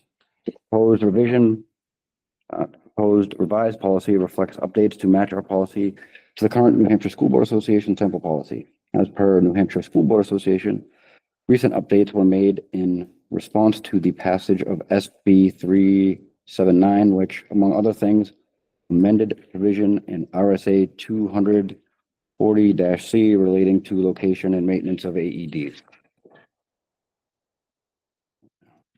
I do like how it says external. I mean, I hope we're not, using the internal ones. I hope you don't have an intern. All right. My spare time.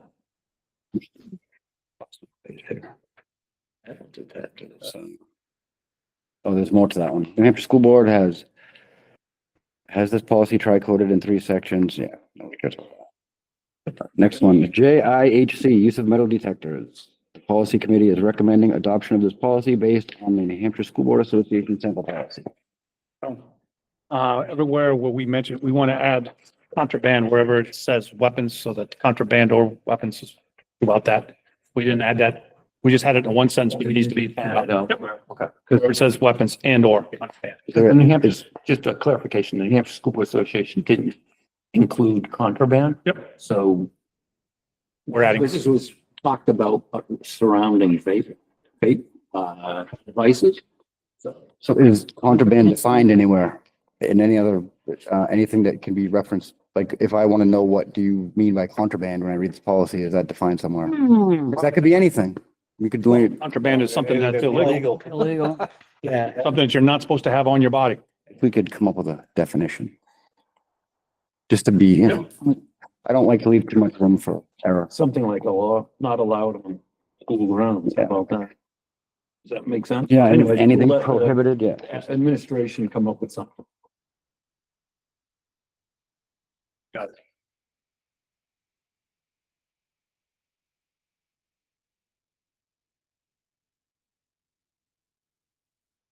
These wands, you mean, like wands? Now, would this apply to one in the doorway too? Or would that be a separate thing? I don't think we want, at I'm this, not saying we're gonna do that. no, it applies. Would this allow Yes. for that and under this policy? Okay. Yeah, it just says metal detector, right? And then he added in the It actually So we do- says stationary metal detectors or metal mobile. Maybe. mobile. He actually added the mobile one because no, the New Hampshire School Board Association. Did they add that? I thought we added that. Do we have metal detectors? Oh, This is going back a while ago. It could have been. Yeah. I'm not gonna now we got to define contraband, so Yeah, all right. laser focused on that.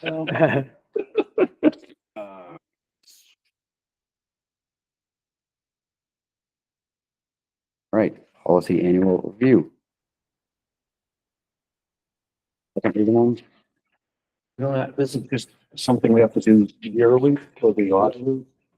So I can just say that we We don't reviewed, need to read, we have all, I'm sure, read them ourselves, but, well, I'll let the reviewing officer know that we reviewed yeah, policy DFA, DFA-R, Right, absolutely. and DFB, no, absolutely. and then we'll move on. And then in the policy general, put them that they were reviewed on such and such, if I remember correctly. All right, that works for me.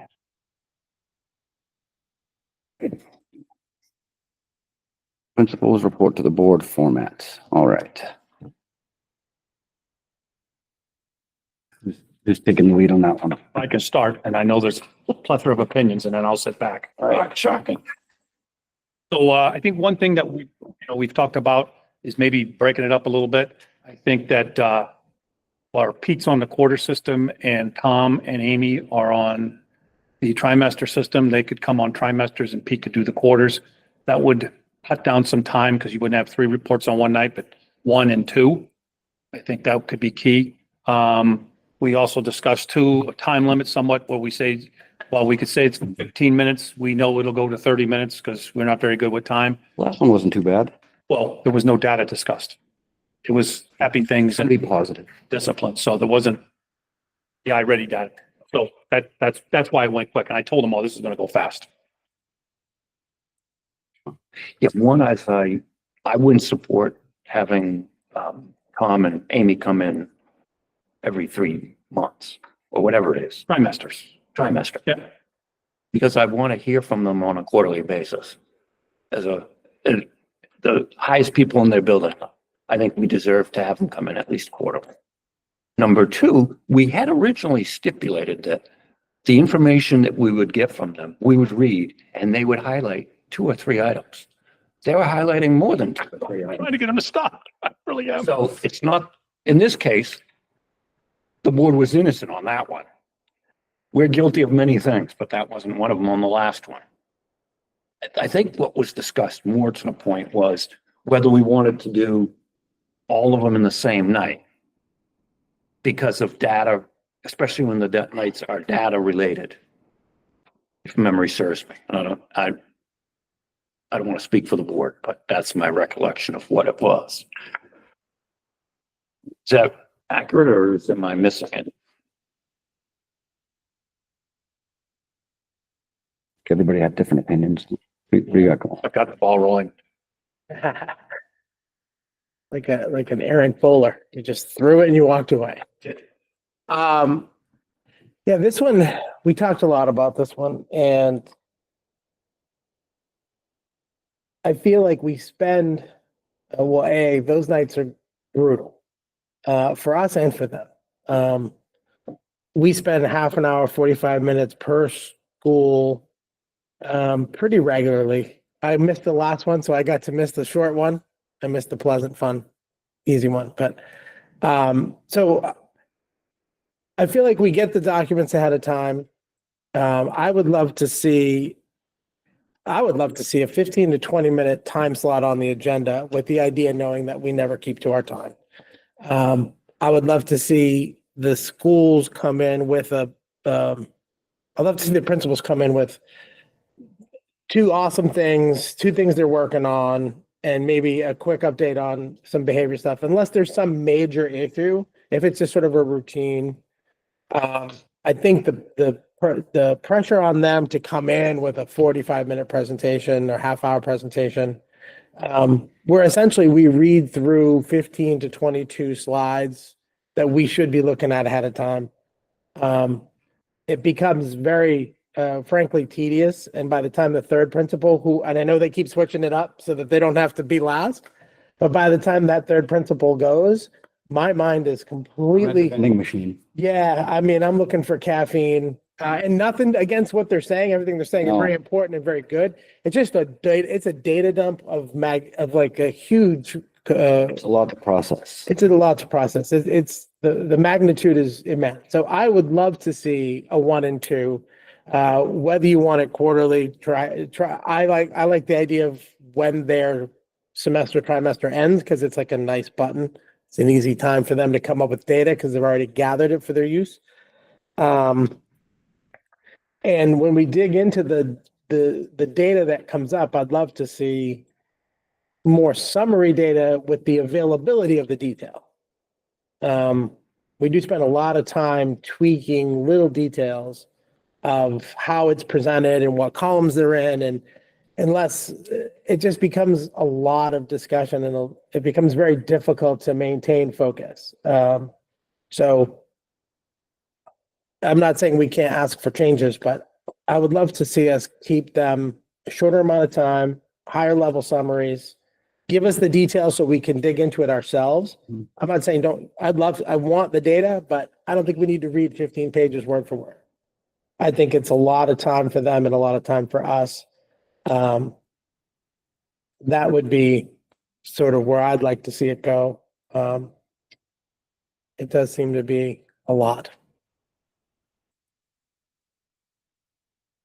Well, I think on their end, they probably don't know what exactly we're looking for, so they don't want to not provide information and have us be like, well, what about this? So it's probably going to be a little while on them to figure out what we're looking for and to how to, on their end, what to give us but yeah, it just gets to be a lot. Like, I don't care if it's 2 schools in one, or we do academics one night, or behavior a different time, or what.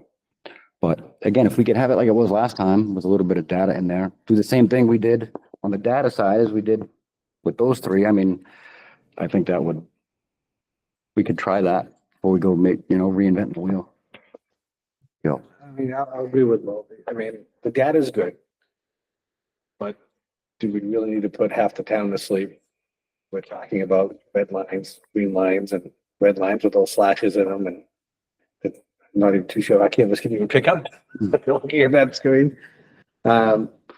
Which the data is great, but I have not seen one parent throughout my entire existence on this board say, I really want to know what the entire data is for 4th grade.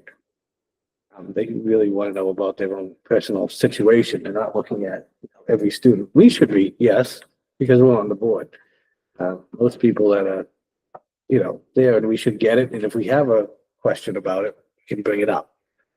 I think it's just overwhelming and exhausting for typical parents out there to watch a board meeting and say, and then, we're in the weeds by the time, the middle school seems to be all the one that seems to be in the middle a lot. It is the one that, we're all going, it's just almost done. Now we still have this to go. Like I said, data's great, but I think we really need to compress to sit there and say, get their points out. What are we working on right now? And move past it. If we have questions, I mean, that's our job. We should be asking the questions that need to be asked though. But we need to get that consolidated. Again, we would have an opportunity to ask those questions before we get to the meeting, if we're reviewing the data beforehand to try to speed the process up. You could even do like 15-minute presentation and 15 minutes for questions for each school. In a half hour. I know, I'm just saying, rather. Right, now it's an hour and a half. Right now we read through every slide, and by slide 4, we go back to 2, then we get to 6, then we go back to 5, and it becomes, and it's all good information, it just becomes overwhelming. And so if we try to kind of time box stuff and say, this is your presentation time, and then have their questions set up ahead of time, then we can ask for some details. I mean, if they come in with, hey, there was a huge swing in a positive direction, 4th grade's math went through the roof, I want to hear about it. If 5th grade's math, English dropped 20 points, that's something we should be talking about. But like, are the trends good? Are we heading in the right direction? Are the kids going the right way? And maybe which kids, how many kids aren't, but there's so much data to bring in and absorb. And quite frankly, like I said, by the end of it, I don't know about y'all, my brain is just jam-packed 2/3 of the way through. And it's hard for me to maintain and process all that. So I don't want to do them a disservice by being zoned out by the time the 3rd principal shows. They've put a lot of time and effort in. It's not fair to them for us to be, but. Or we just don't have 12 agenda items on the nights that we have them come. That's part of the other thing is we take up so much time with that, and then we got 12 more things to do, and then non-public, and it's 9:30, and we're like, well, now what? And we're rushing. Yeah, and we can't do our due diligence on everything else because we're speeding through. Well, I also don't mind staggering it. So over 3 meetings or 2 meetings, whatever, but so they're not all. But we don't want time either. I don't mind doing that. Yeah, see, I'm in the minority in the sense that the data doesn't bother me, but I know I'm unique. I'm told that all the time, and I maybe even hear it from people close to me, maybe. But I think to me, we're talking about in the case of data, the most important data we get, student data. And I think it's important that we hear it, see it, and be able to ask questions. Because that's what, everything we do is centered around them, the students, our customer. So I would support having, and as opposed to one night, do 2 nights, and we get 2 principals on one and one on another night. But I think to exclude data or not talk about it is doing a disservice to what the school board is doing, because the school board isn't here to entertain people. We're here to do business for the school. And I'll use the analogy, if you watch C-SPAN at all with Congress, they're certainly not there trying to entertain us because it's boring as all get out. Except for when they have. Yeah. Because they saw that they're not there. But, yeah, but so that's where I'm coming from, is I can't say it enough that data is the most important information we're getting. And I would hate to see us either curtail the information we get or curtail the ability for people to hear it and for us to ask questions about it in a board meeting, so that if I'm asking a question through Terry, I can't ask for something to be changed through that email. It has to be through the board. So that doesn't buy us anything. If we get to ask questions, yeah, we can ask Terry, but if I want to see something different, or why are we doing this? Can we do this differently? The board can't make a decision at that time because there isn't a board present. So. Well, when we meet again, I have no issue with the data. For the record, I think data is very important because it's what we do. I just don't need it spoon fed to me for an hour and a half when I can clearly read it on paper in front of me. That was the That to me, like, I can read it. I understand what's going on. I don't need every single line read to me, every single thing read to me. I can read it. That's my only thing, like for an hour and a half. Yeah, and that's what I was gonna say It's too. just like, I agree, the data is important. That's why I said I want to get the data. I want to see the data. But I agree with you 100%. I don't want to read the data. and have it read to me. So the worst thing you can do when presenting information is create an eye chart of a slide and read it to someone, because you lose their attention most of the way through that slide. It's just basic presentation skills. It's not about entertainment. It's about keeping someone involved and give them those salient pieces of information. I want that presentation exactly the way it looks today to be given to us. I don't want, to Tony's point, to read every line out loud, because we can provide those.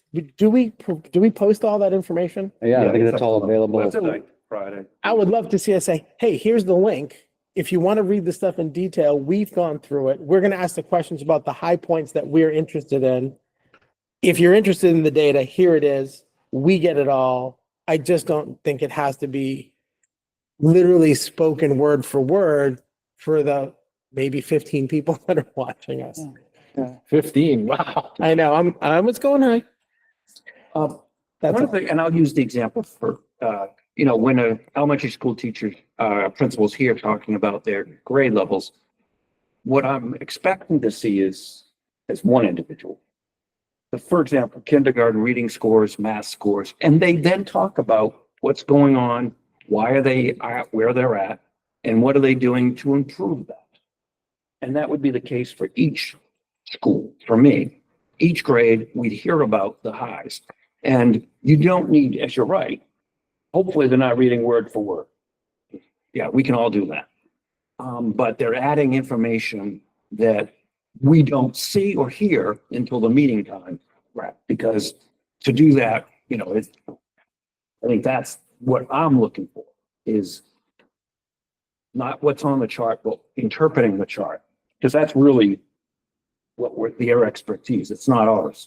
So how about if we have them highlight in 2 different colors, what's going good in one color or what's a What they're working problem, on. what they're working on, and something, this is, all right, we're low here, so we'll code that, color code it, and then the good stuff, where they're doing good in a different color. And then like I said, we get it, we look it over, we come up with questions when they come. And talk about that. And if there's any other question, of course, for any other statistics, you can ask, that, and then have, like I said, two of them on one night with not a lot on the agenda. And then if we get another night that there's a lot on the agenda, we're only gonna deal with one principal. I think the only change I would make is that however they choose to highlight it, color code, whatever. I agree. And I agree with you, John. I want to hear them say, for the elementary school, hey, all the kids in second grade are their reading levels are improving and we've started new programs. I don't need to know that it was 42.8% and then 55.9%. I need to know it and see it. I don't need them to tell me that for every, and then they dig into each element of English, the phonemes and the word, every level. Because it's on each page, so like, Right. Give us all that. Almost think of it like an appendix. Give us every piece of data and then give us 1 to 3 pages, highlights, trends, things you need. That would be, to me, a lot easier to digest. And then if I need to go back and go, wait, what about this? I can then go back and look. And again, if I'm doing it correctly, I've looked at it already and can come with questions. So I think I would like to try maybe a hybrid approach of 2 in 1, shorter time frames, more summary, give us all the data. But in the presentation, Summarize it. give us some summaries and some trends. And I mean, really, at the end of the day, we need to know how they're feeling about what they're doing and what do they need from us. Mhm. Right? really what it comes down to. Yeah, because if they, What's, right, if they come in and go, hey, this isn't working, we can go, well, what can we do to help you? And if they say this is working great, we'll go, oh yeah, well, let's keep doing that. But when we get stuck in the numbers and the details and the minutia, I lose sight of that. I'll say that for myself. I end up losing sight of the larger picture. Yeah, again, I know, I think Terry's requested it, but I'd like to see just when we get the report, not the data, but the report, 2 or 3 highlights, and let's stick to it from the principals. And that's, to me, we can see the report and we can hear, because I think it's important to hear what they think is important. We have our own thought maybe in our head, what we are thinking, but let's hear it from the principal. And then if people have questions about others, they can ask about it, but I think that would help the cause. And if we went 2 nights, I think that would break it up and get what the board is looking for. That's my interpretation. Do we need to? So quarterly, trimester, how, when we do these 2 nights, I would like quarter, continue. So you want up to date, but how do you handle the trimester stuff? You want it, Like we are now. so right up to that day or to the end of that trimester? Whatever the principals state they agree to. usually it's whatever they peak stops on. I don't We just. know how it's arrived at, but The high school does the trimester? no, they do the. They do the quarter and the other 2 do the tri. Yep. So obviously we'd have Pete on his own night. So, I mean, yeah, you're gonna have, let's just say, this meeting, there have been 2 of them here and then for the next one, May would be principals. So I'm just throwing that out there. Right, yeah, I know. So, 2 in 1. Summary. Let them switch to whoever gets the one. yeah, Oh, I think Pete's, I think Pete for data. yeah, this is unique. Yeah. And again, we have to try it out just to see how long I would it's Tom and Amy to get through because somebody. If it was me, I would have Pete with another principal and rotate that with Pete, because again, Pete is gonna be the one that has data, the shortest report. Yeah. yeah, Right? yeah, is it? these are much shorter. maybe him with, Okay. Amy, because Amy's like first year right now and All right, Yeah, rotate. but even the rotate and Or watch this summary, and I'm writing this in big capital letters. summary. Yes, Cliff notes. Just like I wrote down moth eaten and threadbare. I knew you Notes. wrote that down. I was like, he's gonna ask for a new We suit. will practice with Terry. Yeah, and again, I don't want folks, whoever might be listening, like, it's not about not wanting to know the information, but it doesn't do us, it's a disservice to them and to us and to the information to try to jam it all in just to get through it. So I feel like we'll have more meaningful discussions if we take a little more time and we keep it at a level where we can actually help. And no matter what, how much data we put out, people still use outdated, inaccurate data from websites that Google were or created by a some 19-year-old real estate company. Yeah, like, come on. All right, so, Are you clear, Terry, on what you're? I got Clear, that's not. a month, so it'd be, whenever the quarter ends, it could be the first one, last one, whatever. Yeah. It'd be back to back. More summary, cliff notes. One or two good things, data, don't read line for line, hit the highlights. keep it simple. And I think Come on. currently that we have an outline of when the principals are here, they're 4 times marked out. Yep. What I would ask to just work with the chair as to whoever the chair is, to say, geez, I think it would work better if it's the week before, or week after. Yeah. Pending, right? Yep. Because I don't think we want to get hard and fast. Yeah, no, I mean, we can be, Yeah, flexible. Yeah, we can be loose. It doesn't have to be, yeah. But I just think it's important that we continue to get them about the same time. On the nights that there's two, we should have not as much on the agenda either that we have to cover. Gotta depends how busy we are. go. Yeah. Well, if it's Some nights it's gotta be long. Unfortunately. The only other note I would add would be, I'd love to hear I don't even know how to word it, their opinion, their take. I want to hear from them outside what's on the page, how they feel things are going in that summary. I don't want it to be a summary of the page. Do you know what I mean? I want to hear from them. I want Pete to come in and go, hey, I think the high school's really excelling at this area. Like you were just saying about all the great decorations that they did. Like, I'd love to hear that kind of information at a level where we get Pete telling us about his student. Does that make sense? Yeah. Not just a regurgitation of data on a page as a Oh, I think summary. that's when they do that whole thing up there. Yeah. They need We to, don't see it. I don't see it, right? Oh, well, that up there, but I'm saying like, when he's walking around the school, well, I would hope he would bring up Spirit Week and the fact that I just happened to be here that day and Ethan mentioned it and I was like, oh my God, and then we found out the displays. Displays, that was just me bringing that up that, wow, we walked around the Spirit Week, the cafe, the bus stop. I was very impressed with it. And the fact that it stayed up for a week and didn't get destroyed. So that's the level. Yeah. What I'm saying is the way you reported that wasn't you saying, I checked off a list of 50 things I had to talk about. Yeah. That was you coming in saying, genuine emotion that yeah, he this felt is what I'm doing. doing that, right? I want to hear Pete talk. I don't want to hear Pete regurgitate information. Same thing with Amy, do you know what I mean with Tom?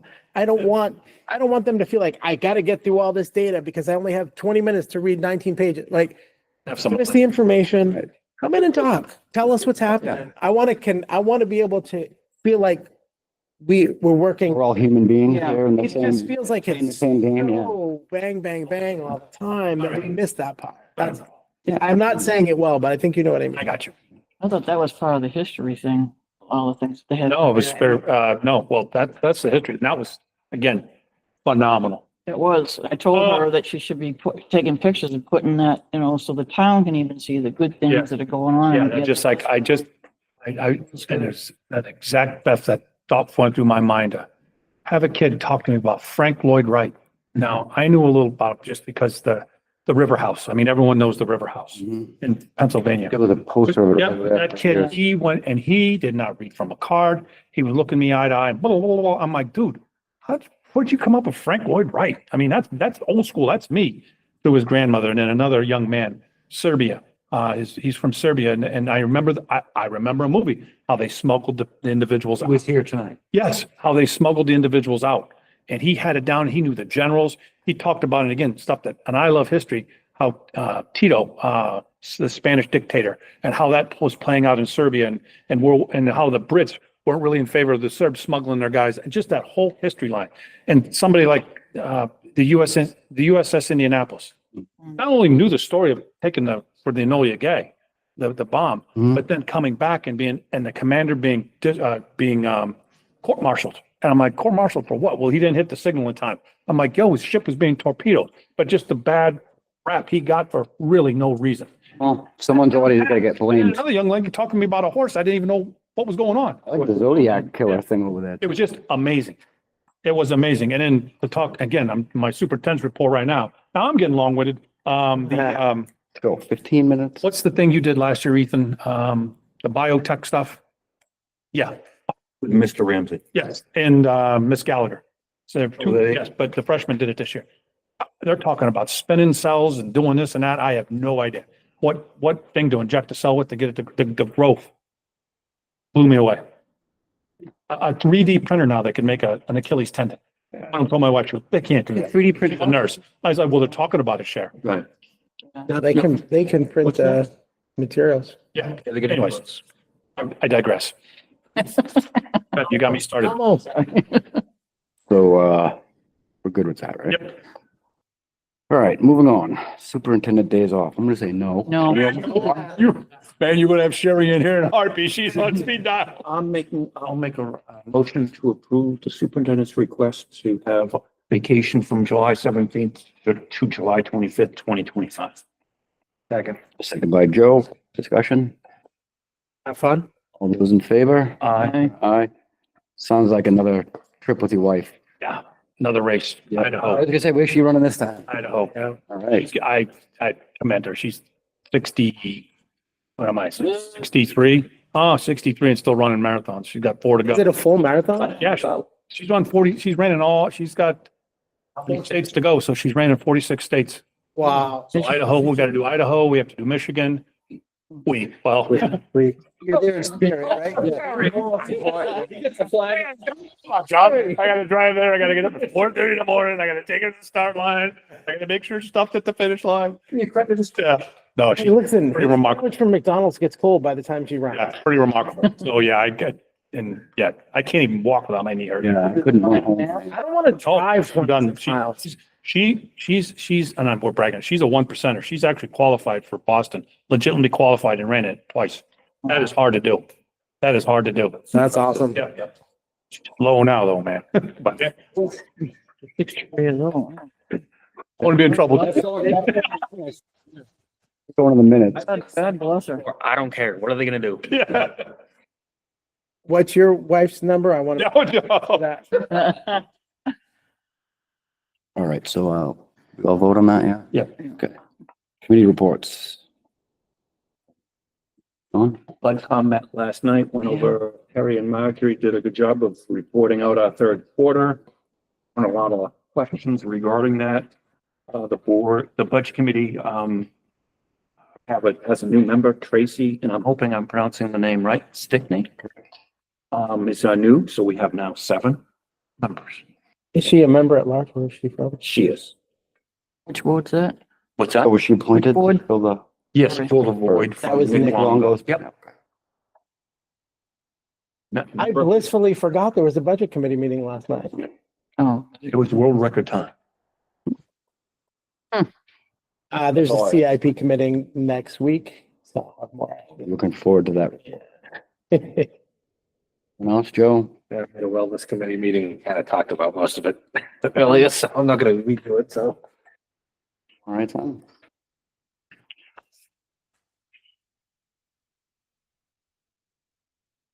Superintendent report. Kind of did that, but last week was a big EI project. I cannot believe that in a week's time, they were able to get that 40,000 gallon oil tank out of the ground. No contamination. Does it look good when I pulled it out? Away by that. Wow. Got the propane tanks in the ground. They've dismantled the boiler pretty much. They're pouring the pad for the new one. The boiler's on the dock. As you can drive by, the rocker arms are being drilled. The racking is being installed. The transformer is in place. The only incident they had, it was funny, was I got a text from Chris. I was either Chris or Ron. I don't know who it was. Do you have Todd's phone number, his direct line? Because he was in Aruba. Something bad happened. And I was like, well, you can tell me, Yeah. and the only bad thing was they snipped the power line to the septic system. And I laughed and I said, if that's the only thing you guys ripped up with all the digging, consider yourselves lucky. Yeah. I said, run an extension cord and we'll deal with it later. You can call Todd on vacation. No, and I said, okay. I said, we're good. I said, so the project is moving at breakneck speed. I saw all the tanks when I drove in. I was like, wow, that was fast. Yeah, they did hydro seed this. But it's all in the ditch now, so they'll probably have to come back and do it again. After all the rain.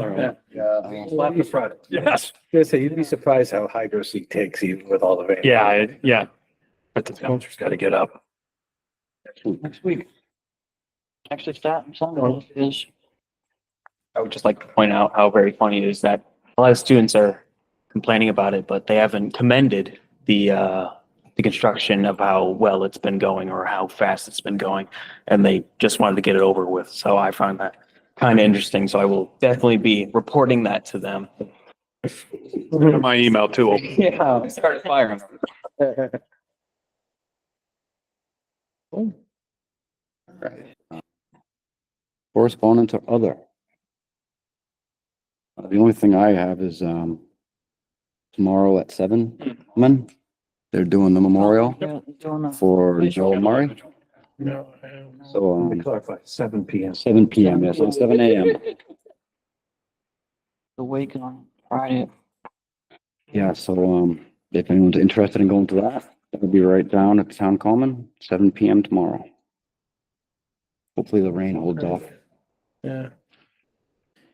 And we could maybe try to throw it on a future agenda, but we've talked about it a few times. I do want to see if we can come up with a better marketing promotional plan for us in the school, because all this great stuff we keep talking about, I want to make sure the information gets out. I know we have situations with photos and videos that we need permission from parents for and stuff like that, but I'd love to see us really promoting, like that team. I didn't even know that team existed, and apparently they wiped the floor with everybody 2 years in a row. That's pretty cool for a team. You know, we should be able to go out there and say, look at these kids, they're kicking it. So I got something for that. If I could, can I call my wife over for a minute? Because I know that there's people in town, they're trying to set up like a town paper. Can you stay away from that? I gave Pete the flyer. Yeah, if she could just give us a quick, sorry to interrupt you and pull you in here. State your name, please. State your name. State your name, ma'am.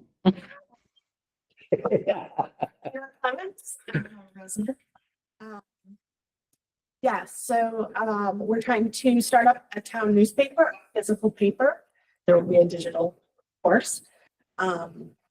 But we are looking for any participants from students, photography, anybody who is interested in collaborating, whether it be somebody who wants to do correspondence for our sporting events and send in any information on, you know, who's playing who's winning, that kind of stuff. We are looking at doing a monthly to start, just to get it kicked off. There's only 3 of us right now, so if anybody out there that's listening has a little time and wants to contribute, even if it's in a small little manner, we would be happy to have you join maybe the next meeting. I can't recall. Sorry, Jeff. I can't recall if we set a date for the next meeting. But if anybody wants to reach out to me. Yeah, that's something you could send to him, whatever you got. You got a flyer or something about He's it? gonna send it out. Yep. And I think he did put a flyer out on Facebook as well, but KiraClemens@gmail.com. You can reach me. And since I'm here, I'm going to change hats and 4th of July committee. We just met today. Our invitations are going to go out tomorrow, hopefully. So we are looking for participants. We're looking for anybody who wants to get involved in the 4th of July planning. We're looking for youth groups to do activities on the common immediately following. It'd probably be about an hour and a half worth of games. We can supply things. Participants to do floats. We're going to have some trophies this year. So we're looking for marching, floats, automobiles, whatever you want to bring. Anything on wheels. Anything you could move. All right, Ethan. I would see if you could ask RCFY, because I'm sure Yes. like a bunch of the kids, sure, maybe, I don't know if I'd be open, but I'm definitely willing to do that, so. Thank you. Yes, you are on my list. You guys will Oh. be getting a letter and probably a visit to talk about that. You putting anything out to the churches that have youth groups? So We are going to reach out to the churches as well. Yes. So, right. The first batch of letters that I have going out, are to all the area businesses. But I also have all the nonprofits and the churches. That'll be my effort this weekend to get those letters done up. And correspondence out to those guys. Good. So that might be a good way to, get that stuff out there. I would That say. would be awesome. Yeah. Yeah, that's fantastic. I have 4 different categories. So- And of course, if anybody wants to send in a donation, we'll take that too. All right, thank you very much. Thank you. All right. Manifest signing. Mhm. Yep, total counts, $1,019,043.27. Total payroll, $553,539.29, for a grand total of $1,572,582.56. Approval of minutes. Make a motion to accept the people wait. All right, yeah, I'll second stereo. All right. Discussion. All those in favor? Aye. Make a motion that we accept the minutes for April 16th, 2025. Second. Discussion. All those in favor? Aye. Aye. Unanimous. Anyone else? I'll make a motion to approve the April 24th, 2025 public minutes as presented. Second. Second by Steve. Discussion. All those in favor? Aye. Aye. Unanimous. I'll make a motion to approve the non-public minutes for April 24th, 2025 and keep them sealed. Second. Second by Joe. Discussion. All those in favor? Aye. Aye. All right. Make a motion to go into non-public under RSA 91A:3, Roman 2, A and M. Second. Second by Joe. Discussion. Steve? Yes. John? Yeah. Myself, yes. Beth? Yes. Joe? Yes. Unanimous. Thank you very much. I think technically for the 24th, I need to have abstained for both of those because I was, Right. so four yes, one abstain. Yeah.